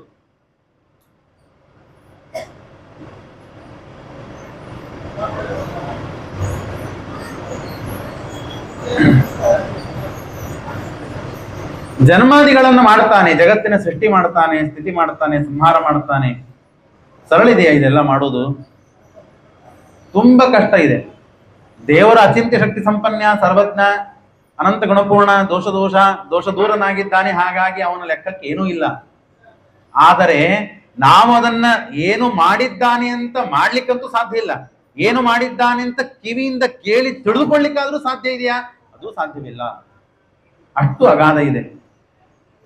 ಒಂದು ತಿಂಗಳು ಬಿಟ್ಟು ನಿಮ್ಮ ಮನೆ ಬಿಟ್ಟು ಹೋಗ್ರಿ, ನಿಮ್ಮ ಮನೆಯೊಳಗೆ ಏನೇನು, ಮನೆಯೊಳಗೆ ಇದ್ದವರಿಗೆ ಮನೆಯೊಳಗೆ ಯಾವ ಸ್ಥಾನದಲ್ಲಿ ಯಾವ್ಯಾವ ಜಾಗಗಳಲ್ಲಿ ಏನೇನು ಪದಾರ್ಥಗಳಿದೆ ಅಂತ ಹೆಣ್ಮಕ್ಳಿಗೆ ಬಿಟ್ಟರೆ ಗೊತ್ತಿರೋದಿಲ್ಲ ಬೇರೆಯವರಿಗೆ. ಖಾರಪುಡಿ ಎಲ್ಲಿದ್ದೀರಿ ಅಂತ ಕೇಳಿದ್ರೆ ಮನಿಸ್ತಳ್ರಿ, ಮನೆಯವ್ರಿಗೆ ಕೇಳ್ತೇನೆ. ಉಪ್ಪು ಎಲ್ಲಿದ್ದೀರಿ? ಮನಿಸ್ತಳ್ರಿ, ಮನೆಯಲ್ಲಿ ಯಾರೋ ಗೆಸ್ಟ್ ಬಂದಿದ್ದಾರೆ, ಒಂದು ಚಹಾ ಮಾಡ್ಕೊಡ್ಬೇಕಾಗಿದೆ, ಒಂದು ಪಾನಕ ಮಾಡ್ಕೊಡ್ಬೇಕು. ಮನೆಯಲ್ಲಿ ಮನೆಯವ್ರು ಇಲ್ಲ, ಏನ್ ಮಾಡ್ಬೇಕು? ಅವಾಗ 10 ಫೋನ್ ಹಚ್ತೇವೆ. ನಮ್ಮ ಮನೆಯಲ್ಲಿ ಏನು ಇವೆ ಅಂತ ನಮಗೆ ಗೊತ್ತಿರೋದಿಲ್ಲ. ಆ ಅವಸ್ಥೆಯಲ್ಲಿ ನಾವು ಇರ್ತೇವೆ. ಆದರೆ ತಿಳ್ಕೊಡ್ರಿ, ಒಂದ್ ದಿವಸ ಆದ್ರೂ ನಾ ಇಲ್ಲಿದ್ದಾಗ ಗುಪ್ಪೆಗೆ ಬೀಳುತ್ತದೆ ನಿಮಗೆ ಅಂತ ಬಯಸ್ಕೊಳ್ತಿರ್ತೇವೆ. ಅಂತದ್ದು ಒಂದು ಮನೆಯಲ್ಲೇನೆ ಏನು ಪದಾರ್ಥಗಳಿವೆ ಅಂತ ಗೊತ್ತಿಲ್ಲದೆ ಇದ್ದಂತಹ ನಮಗೆ ಇಡೀ ಪ್ರಪಂಚ ಪರಮಾತ್ಮ ನಿರ್ಮಾಣ ಮಾಡಿದ್ದಾನೆ. ಯಾವ ಲೋಕದಲ್ಲಿ ಏನೇನು ಪರಮಾತ್ಮ ಇಟ್ಟಿದ್ದಾನೆ, ಏನು ನಿರ್ಮಾಣ ಮಾಡಿದ್ದಾನೆ, ಯಾವ ಪದಾರ್ಥಗಳನ್ನು ತೆಗೆದುಕೊಂಡು ನಿರ್ಮಾಣ ಮಾಡಿದ್ದಾನೆ, ಎಷ್ಟೆಲ್ಲ ಶ್ರಮ ಇದೆ, ಎಷ್ಟೆಲ್ಲ ಹೊತ್ತು ಬೇಕು, ಎಷ್ಟೆಲ್ಲ ಕಾಲ ಬೇಕು, ಎಷ್ಟೆಲ್ಲ ಜನ ಬೇಕು. ಒಂದು ಮನೆ ಕಟ್ಟಲಿಕ್ಕೆ ಎಷ್ಟು ಜನ ಬೇಕಾಗ್ತದೆ? ಅಂತಹದ್ದು ಬ್ರಹ್ಮಾಂಡವನ್ನು ನಿರ್ಮಾಣ ಮಾಡಬೇಕಾದ್ರೆ ಪರಮಾತ್ಮ ಅನಾಯಾಸವಾಗಿ ಯಾವ ತೊಂದರೆಗಳಿಲ್ಲದೇನೆ ಮಾಡಿಬಿಡ್ತಾನೆ. ಭಾರಿ ವಿಚಿತ್ರ.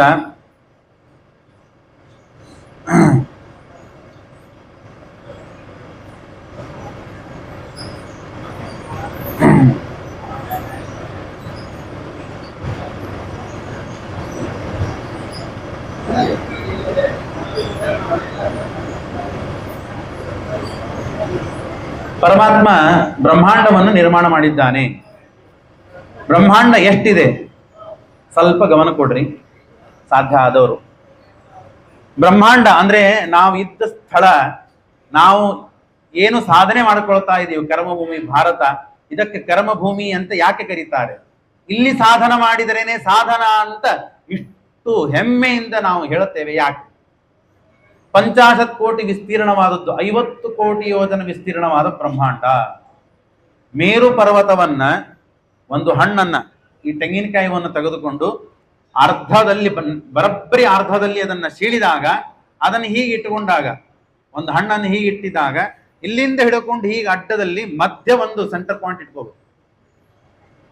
ಮಧ್ಯದಲ್ಲಿ ಒಂದು ರಂಧ್ರ, ಒಂದು ಪಾಯಿಂಟ್ ಮಾಡಿದಾಗ ಎಲ್ಲ ಕಡೆಗೂ ಆರಿಸಿದಾಗ ಅದು ನಡುವೆ ಇರಬೇಕು, ಸೆಂಟರ್ದಲ್ಲಿ ಇರಬೇಕು, ಮಧ್ಯದಲ್ಲಿ ಇರಬೇಕು.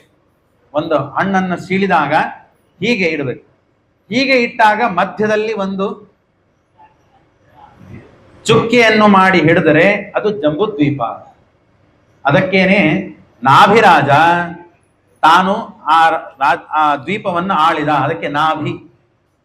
ಹೊಟ್ಟೆಯ ಮಧ್ಯಭಾಗದಲ್ಲಿ ಇರ್ತದೆ ನಾಭಿ. ಆಮೇಲೆ ಹೊಟ್ಟೆ ಒಡ ಸೊಡ ಬೆಳೆದಿರ್ತದೆ, ಹಾಗಾಗಿ ಅದು ಗೊತ್ತಾಗೋದಿಲ್ಲ ನಮಗೆ.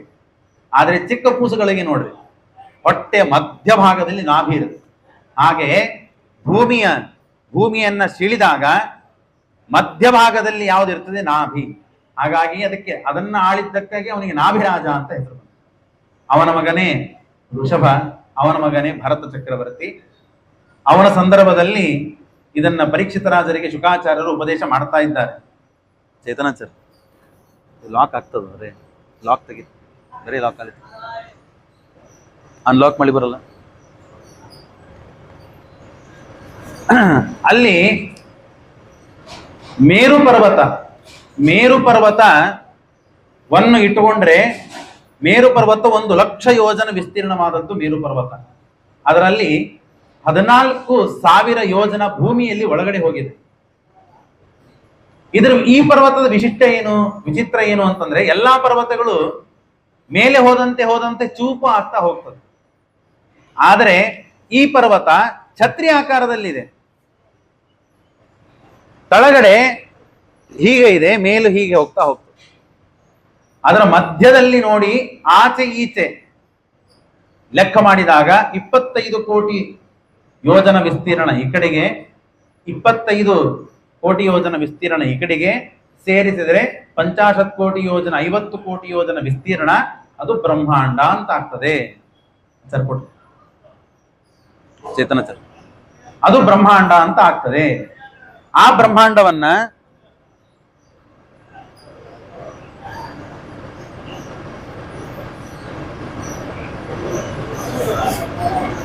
ಮೇಲೆ 7 ಲೋಕಗಳು, ತಳಗಡೆ 7 ಲೋಕಗಳು.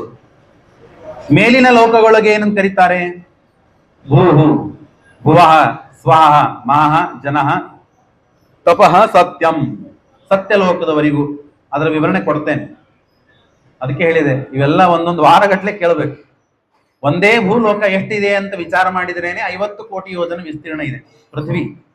ಇರ್ಲಿ, ಅದರ ತಳಗಡೆ ಅತಲ, ವಿತಲ, ಸುತಲ, ರಸಾತಲ, ತಲಾತಲ, ಮಹಾತಲ, ಪಾತಾಳ, ಈ 14 ಲೋಕಗಳನ್ನ ಸೇರಿದಾಗ ಒಂದು ಅಂಡ ಅಂತ ಕರೀತಾರೆ. ಬ್ರಹ್ಮದೇವರು ಆ ಮೇರು ಪರ್ವತದ ಮಧ್ಯಭಾಗದಲ್ಲಿ ತಮ್ಮ ಮನೆಯನ್ನು ಮಾಡಿಕೊಂಡಿದ್ದಾರೆ. ಬ್ರಹ್ಮದೇವರು ಸುತ್ತಮುತ್ತಲು ಅಷ್ಟದಿಕ್ಪಾಲಕರಿದ್ದಾರೆ. ಸೂರ್ಯ, ಅಗ್ನಿ, ಯಮ, ನಿರುತಿ, ವಾಯು, ವರುಣ ಮತ್ತು ಸೋಮ, ಈಶಾನ, ಹೀಗೆ ಅಷ್ಟದಿಕ್ಪಾಲಕರು ಬ್ರಹ್ಮದೇವರ ಮನೆಯ ಸುತ್ತಮುತ್ತಲು ಇದ್ದಾರೆ. ಒಂದು ಹಣ್ಣನ್ನ ಶೀಳಿದಾಗ ಮಧ್ಯದಿಂದ ನಾವು ನೋಡಿದರೆ ಜಂಬುದ್ವೀಪ. ಆ ಜಂಬುದ್ವೀಪ ಆದ ಮೇಲೆ 7 ದ್ವೀಪಗಳು, 7 ಸಾಗರಗಳು, 7 ದ್ವೀಪಗಳು ಅಂತಿದೆ. ಆ 7 ದ್ವೀಪಗಳು ಜಂಬುದ್ವೀಪ, ಲಕ್ಷದ್ವೀಪ, ಶಾಲ್ಮಲಿ ದ್ವೀಪ, ಕುಶದ್ವೀಪ, ಕ್ರೋಂಚದ್ವೀಪ, ಶಾಖದ್ವೀಪ, ಪುಷ್ಕರ ದ್ವೀಪ. ಅದರ ಸುತ್ತಮುತ್ತಲು ಲವಣೋದಕ, ಇಕ್ಷುರಸೋದ, ಸುರೋದ, ಘೃತಸಾಗರ, ಧರಿಮಂಡೋದ, ಕ್ಷೀರಸಾಗರ, ಶುದ್ಧೋದಕ, ಹೀಗೆ ಸಾಗರಗಳಿವೆ. ಈ ಸಾಗರದ ವೈಶಿಷ್ಟ್ಯವನ್ನು ಹೇಳ್ತೇನೆ. ಮೊದಲೇ ಹೆಡ್ಲೈನ್ಸ್ ಏನಿದೆ ಕೇಳ್ಬೋಣ, ಗೊತ್ತಾಗ್ತದೆ. ಇಲ್ಲಿ ದ್ವೀಪದ ಮೇಲ್ಭಾಗದಲ್ಲಿ ನಾವೇನು ಪರ್ವತವನ್ನು ಕೇಳಿದ್ವಿ, ಸುವರ್ಣಮಯವಾದ ಪರ್ವತ ಯಾವುದದು?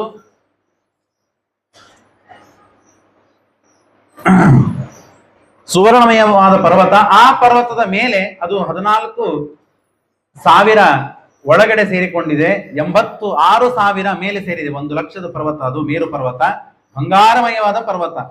ಆ ಪರ್ವತದ ಮೇಲೆ ಬ್ರಹ್ಮದೇವರ ಮನೆ, ಸುತ್ತಮುತ್ತಲು ಅಷ್ಟದಿಕ್ಪಾಲಕರು. ಆ ಪರ್ವತದ ಮೇಲೆ ಮತ್ತೇನಂದ್ರೆ, ಆ ಪರ್ವತವನ್ನ ಹಿಡಿಲಿಕ್ಕೆ ಸುತ್ತಮುತ್ತಲು ಸಪೋರ್ಟ್ ಆಗಿ 4 ಪರ್ವತಗಳಿವೆ. ಯಾಕೆ ಅಂದ್ರೆ ಅದು ಶಿಖರ ಭಾಗ ತಳಗಡೆ ಹೋಗಿದೆಯಲ್ಲ, ಮೇಲ್ಭಾಗ ಅದರ ಹೀಗಿದೆ, ಅಡ್ಡಾಗಲಾಗಿದೆ. ಚೂಪಾದ ಪ್ರದೇಶ ಮೇಲಿಲ್ಲ, ತಳಗಡೆ ಹೋಗಿದೆ. ಹಾಗಾಗಿ ಇದನ್ನ ಹಿಡಿಲಿಕ್ಕಾಗಿ ಏನ್ ಮಾಡಿದ್ದಾರೆ, ಪಾರ್ಷದ, ಸುಪಾರ್ಷದ ಅಂತ ಹೇಳಿ 4 ಪರ್ವತವನ್ನ ಹೇಳಿದ್ದಾರೆ.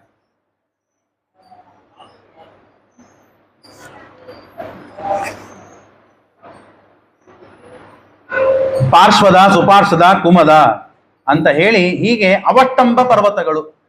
ಆ 4 ಪರ್ವತಗಳು ಆ ಪರ್ವತವನ್ನ ಹಿಡಿಲಿಕ್ಕಾಗಿ ಇದ್ದಂತಹ ಪರ್ವತಗಳು. ಅಲ್ಲಿ ಮತ್ತು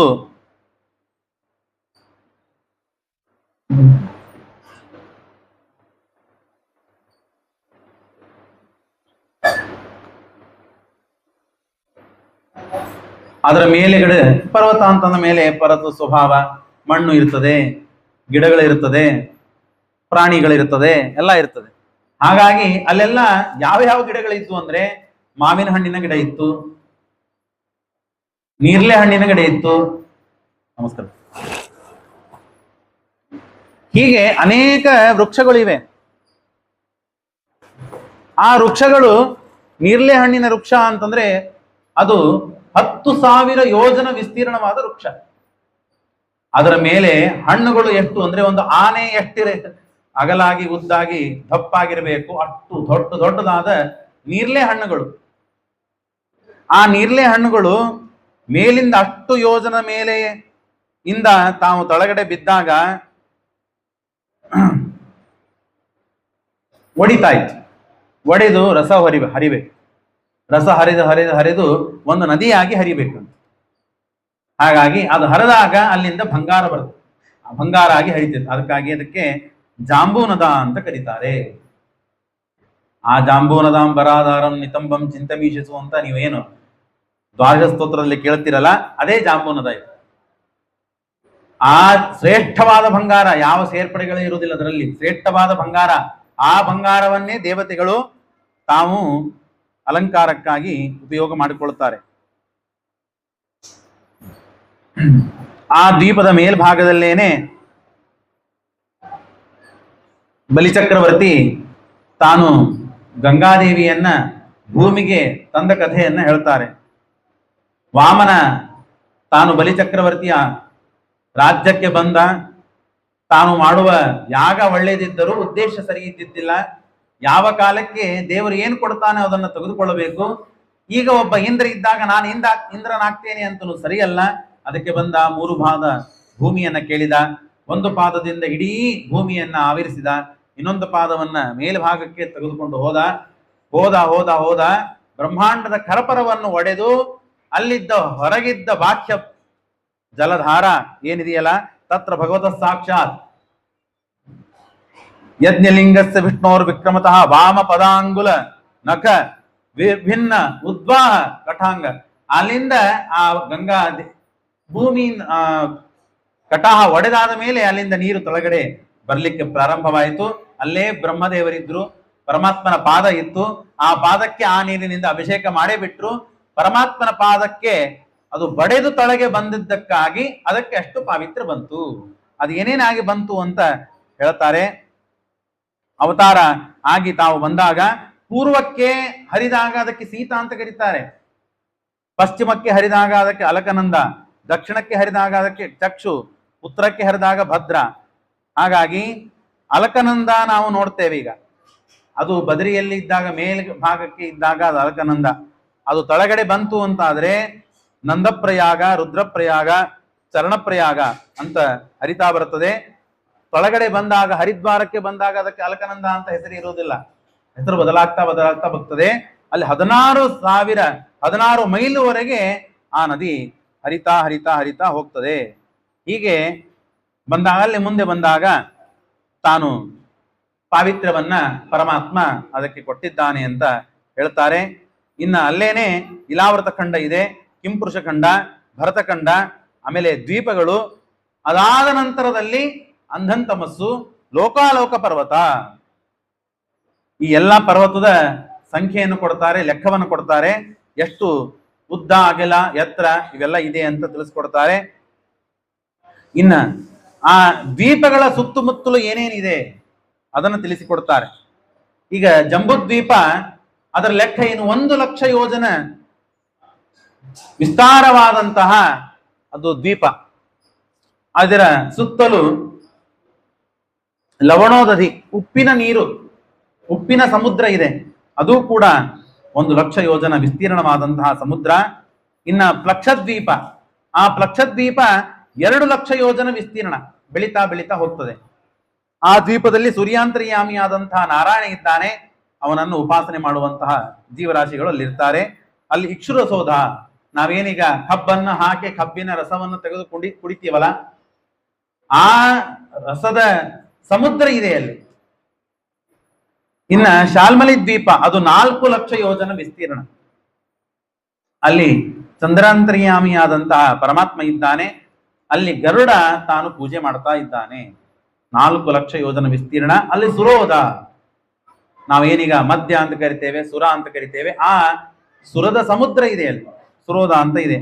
ಇನ್ನು ಕುಶದ್ವೀಪ, ಅದು ಹಿಂದಿನ ದ್ವೀಪ 4 ಲಕ್ಷ ಅಂತಂದ್ರೆ ಇಲ್ಲಿ 8 ಲಕ್ಷ ಯೋಜನ ವಿಸ್ತೀರ್ಣವಾದಂತಹ 8 ಲಕ್ಷ ಯೋಜನ ವಿಸ್ತೀರ್ಣವಾದಂತಹ ಕುಶದ್ವೀಪ.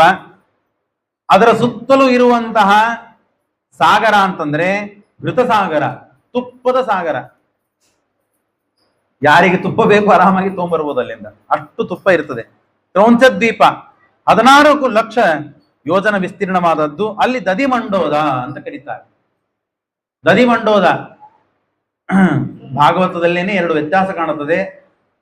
ದದಿಮಂಡೋದ, ಅದಕ್ಕೇನೆ ಕ್ಷೀರಸಾಗರ ಅಂತ ಕರೀತಾರೆ. ಕ್ಷೀರಸಾಗರ ಮತ್ತು ಶುದ್ಧೋದಕ 2 ಪ್ರತ್ಯೇಕ ಮಾಡಿದ್ದಾರೆ. ಹಾಗಾಗಿ ಏನು ಇದಕ್ಕೆ ನಿರ್ಣಯ, ಈ ವ್ಯತ್ಯಸ್ತವಾದಂತಹ ವಿಷಯಗಳಿಗೆ ಅಂತಲಿಕ್ಕೆ ಯಾದವಾರಿ ಬರುತ್ತಾರೆ. ದದಿಮಂಡೋದ ಅದು ಹುಳಿ ಆಗಿ ಇರ್ತದೆ, ಸ್ವಲ್ಪ ಗಟ್ಟಿಯಾಗಿ ಇರೋದಿಲ್ಲ.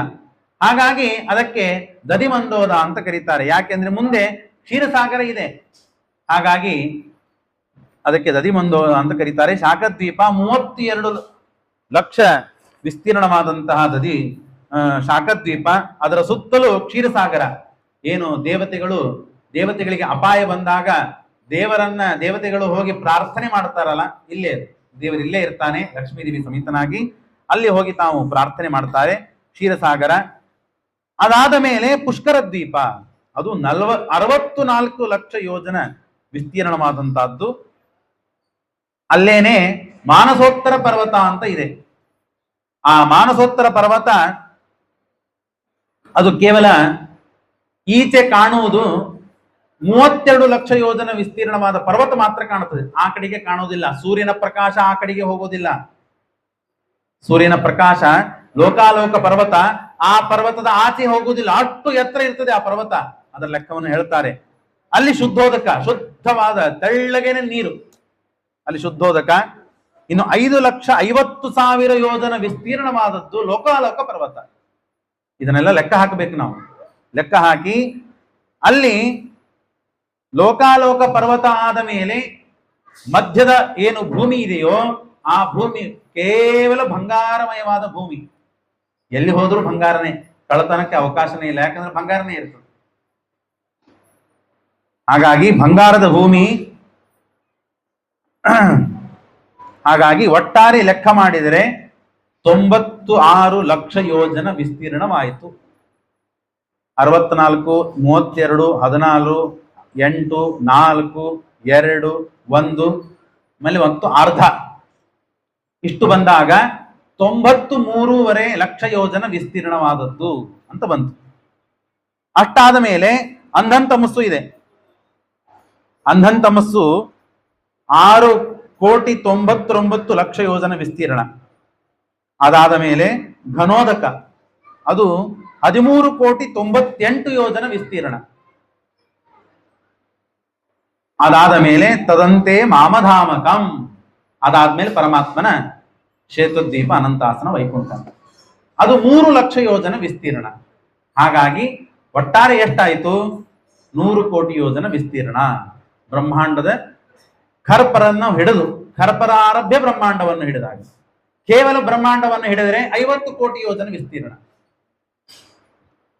ಖರ್ಪರವನ್ನು ಹಿಡಿದು ಖರ್ಪರ ಸಮೇತವಾದ ಬ್ರಹ್ಮಾಂಡವನ್ನು ಹಿಡಿದರೆ 100 ಕೋಟಿ ಯೋಜನ ವಿಸ್ತೀರ್ಣವಾದದ್ದು ಬ್ರಹ್ಮಾಂಡ ಅಂತ. ಇದು ಭೂಗೋಳದ ವಿಚಾರವನ್ನು ತಿಳಿಸಿಕೊಡ್ತಾರೆ. ಅಲ್ಲೇನೆ ಅದರ ಮೇಲೆ 100 ಕೋಟಿ ಯೋಜನ ವಿಸ್ತೀರ್ಣವಾದಂತಹದ್ದು ಪೃಥ್ವಿ ತತ್ವ, ಆವರಣ ಸಮೇತ ಪೃಥ್ವಿ. ಅದಾದ್ಮೇಲೆ ಜಲತತ್ವವಿದೆ, 1000 ಕೋಟಿ ಯೋಜನ ವಿಸ್ತೀರ್ಣವಾದದ್ದು. ಬೆಳಿತಾ ಬೆಳಿತಾ ಬೆಳಿತಾ ಹೋಗ್ತದೆ, 10 ಪಟ್ಟು ಜಾಸ್ತಿ ಹೇಳ್ತಾ ಹೋಗ್ತಾರೆ. ಅದಾದ ಮೇಲೆ ತೇಜಸ್ತತ್ವ 10,000 ಕೋಟಿ ಯೋಜನ ವಿಸ್ತೀರ್ಣ. ಆಮೇಲೆ ವಾಯುತತ್ವ 1,000 ಕೋಟಿ ಯೋಜನ ವಿಸ್ತೀರ್ಣ. ಅದಾದ ಮೇಲೆ ಆಕಾಶ 10,00,000 ಕೋಟಿ ವಿಸ್ತೀರ್ಣ. ಅದಾದ ಮೇಲೆ ಅಹಂಕಾರ ತತ್ವ, ಎಲ್ಲದಕ್ಕೂ ಲೆಕ್ಕ ಹೇಳ್ತಾ ವ್ಯಾಸರಾಗ್ತದೆ. ಅಹಂಕಾರ ತತ್ವ. ಅದಾದ ಮೇಲೆ ಮಹತ್ತತ್ವ, ಅದರ 10 ಪಟ್ಟು. ಆಮೇಲೆ ಸತ್ವ ರಜಸ್ತಮೋ ಗುಣಗಳಿವೆ. ಆ ಗುಣಗಳಾದ ಮೇಲೆ ಪ್ರಕೃತಿ ತತ್ವ ಇದೆ, ಶುದ್ಧವಾದದ್ದು ಮತ್ತು ಜಡವಾದದ್ದು ಪ್ರಕೃತಿ.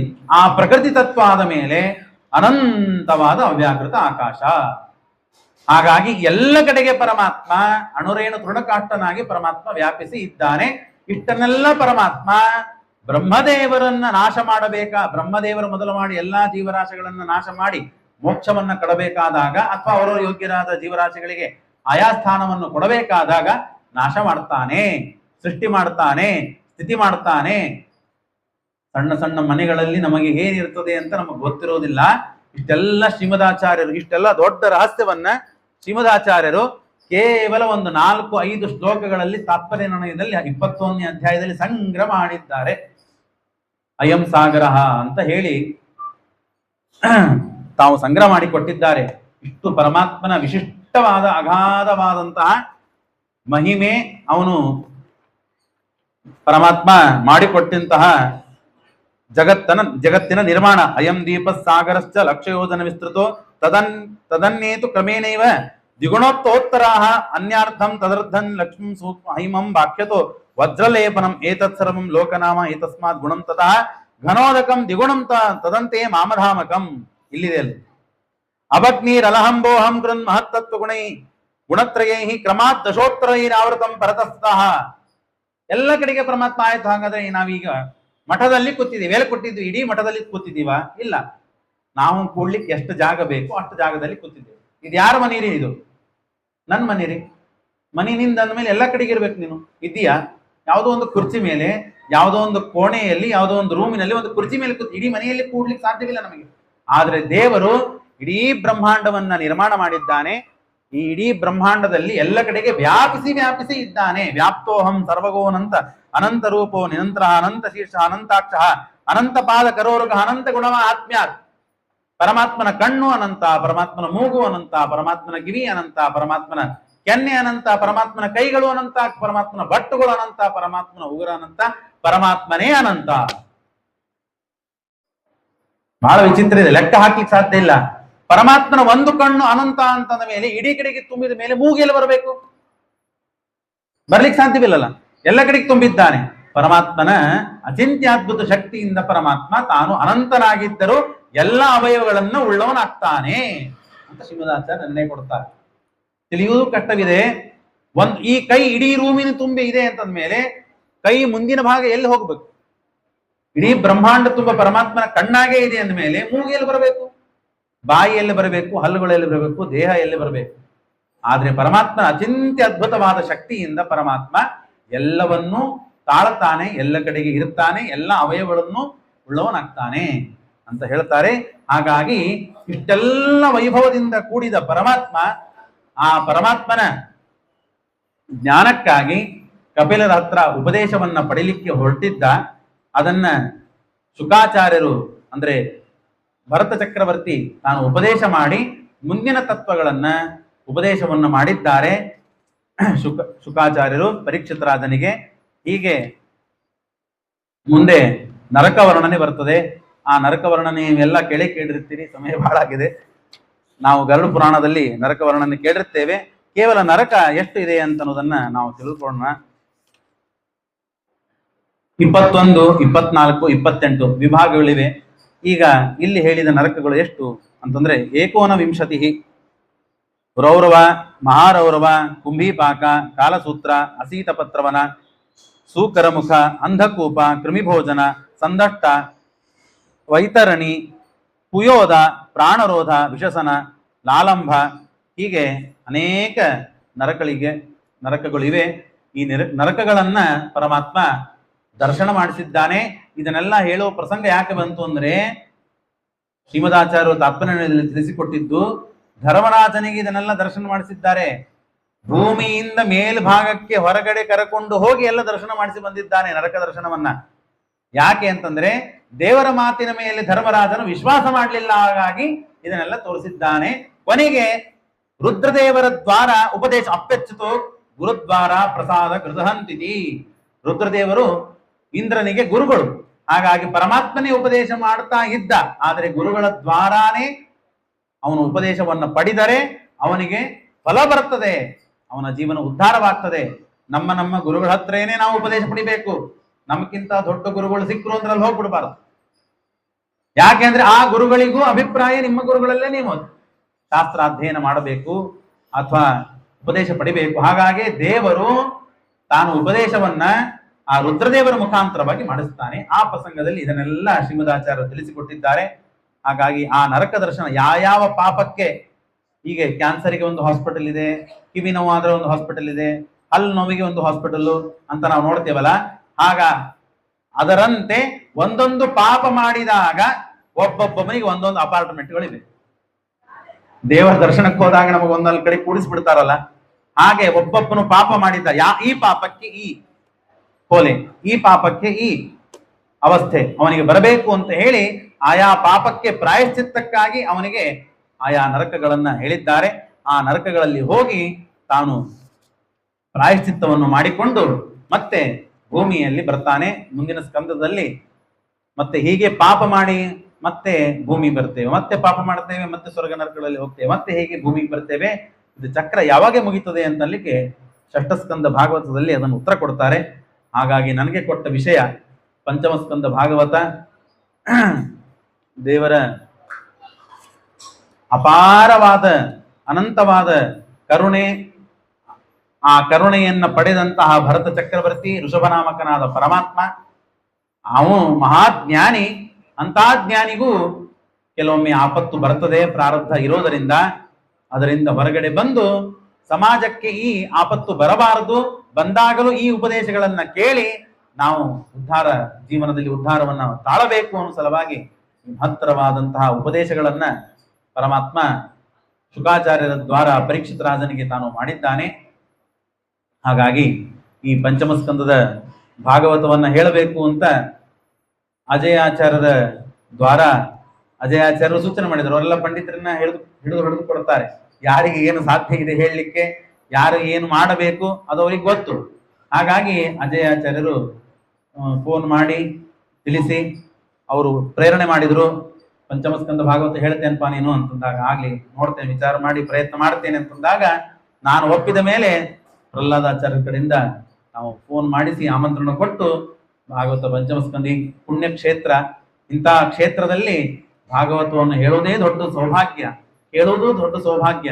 ಅದರಂತೆ ಆಚರಣೆ ಮಾಡುವ ಸೌಭಾಗ್ಯವನ್ನು ದೇವರು ಗುರುಗಳು ಕರುಣಿಸಬೇಕು.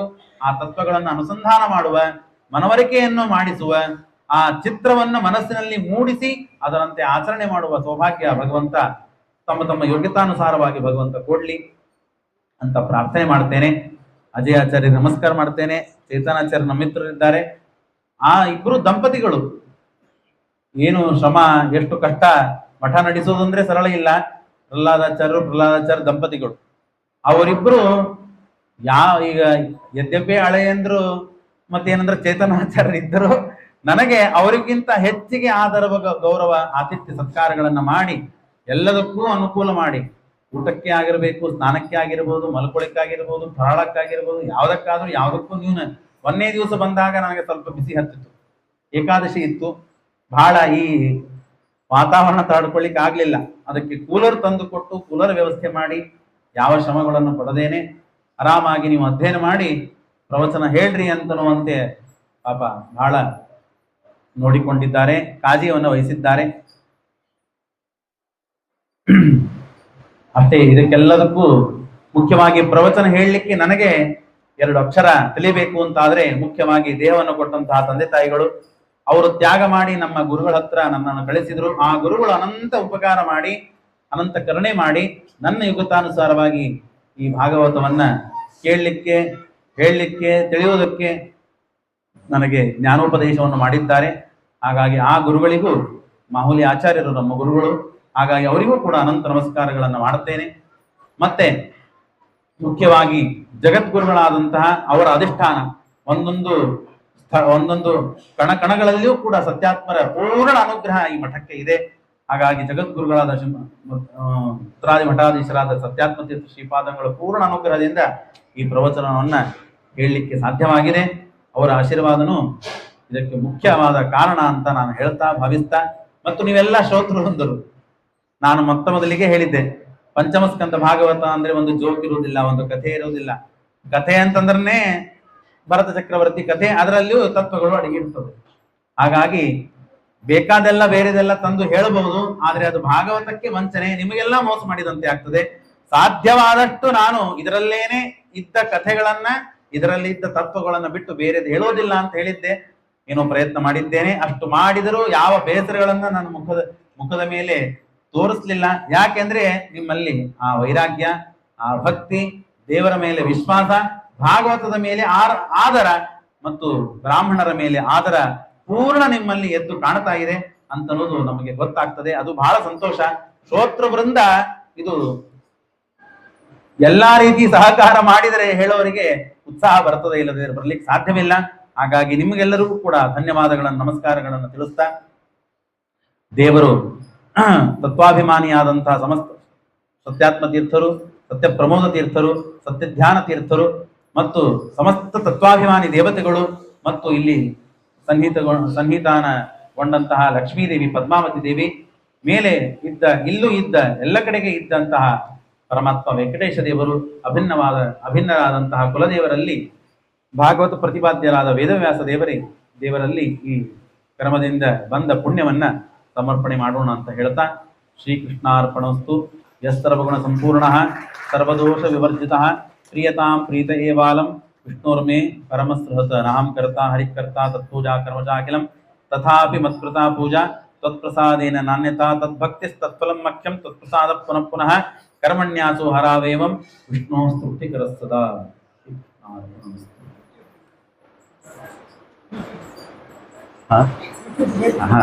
ಒಂದು ನಿಮಿಷ. ಇಲ್ಲಿ ಅನೇಕ ಜನ ಪ್ರವಚನವನ್ನ ಕೆಲವು ದಿನಗಳಲ್ಲಿ ತಪ್ಪಿಸಿಕೊಂಡಿದ್ದಾರೆ. ಹಾಗಾಗಿ ಆ ಪ್ರವಚನವನ್ನು ಹೇಗೆ ಕೇಳೋದು ಅಂತ ಎಷ್ಟೋ ಜನ ಅಂದ್ರು. ನಮ್ಮ ಯೂಟ್ಯೂಬ್ ಚಾನಲ್ ಇದೆ, ಪ್ರತಿನಿತ್ಯ ರೆಕಾರ್ಡ್ ಆಗ್ತಿರ್ತದೆ. ಆನಂದ ತೀರ್ಥ ವಿದ್ಯಾಪೀಠ ಹುಬ್ಬಳ್ಳಿ ಅಂತ ನೀವು ಯೂಟ್ಯೂಬ್ನಲ್ಲಿ ಹೊಡೆದ್ರೆ ಈ 5 ದಿನಗಳಲ್ಲಿ ಏನು ಪ್ರವಚನ ಯಾರಿಗೆ ಕೇಳಲಿಕ್ಕೆ ಆಗಿಲ್ಲವೋ ಅಥವಾ ಕೇಳಿದವರಿಗೂ ಮತ್ತೆ ಪುನಃ ಕೇಳಲಿಕ್ಕೆ ಸಿಗ್ತದೆ ಅಂತ ನಿಮಗೆ ಸೂಚನೆ ಕೊಡ್ತಾ ಇದ್ದೀನಿ.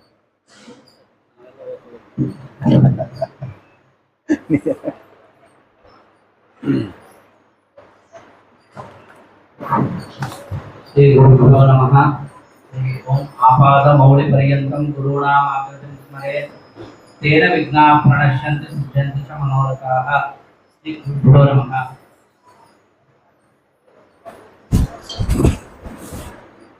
ಮೊಟ್ಟ ಮೊದಲಿಗೆ ಪ್ರತಿ ಪ್ರವಚನದ ಅಂತ್ಯದಲ್ಲಿ ಹೇಳಿದಂತೆ ಒಬ್ಬ ಆಚಾರ್ಯರನ್ನು ಕಳಿಸೋದು ಅಂತಂದ್ರೆ ನಾವು ದೊಡ್ಡ ಸಾಹಸ ಮಾಡಬೇಕಾಗುತ್ತೆ.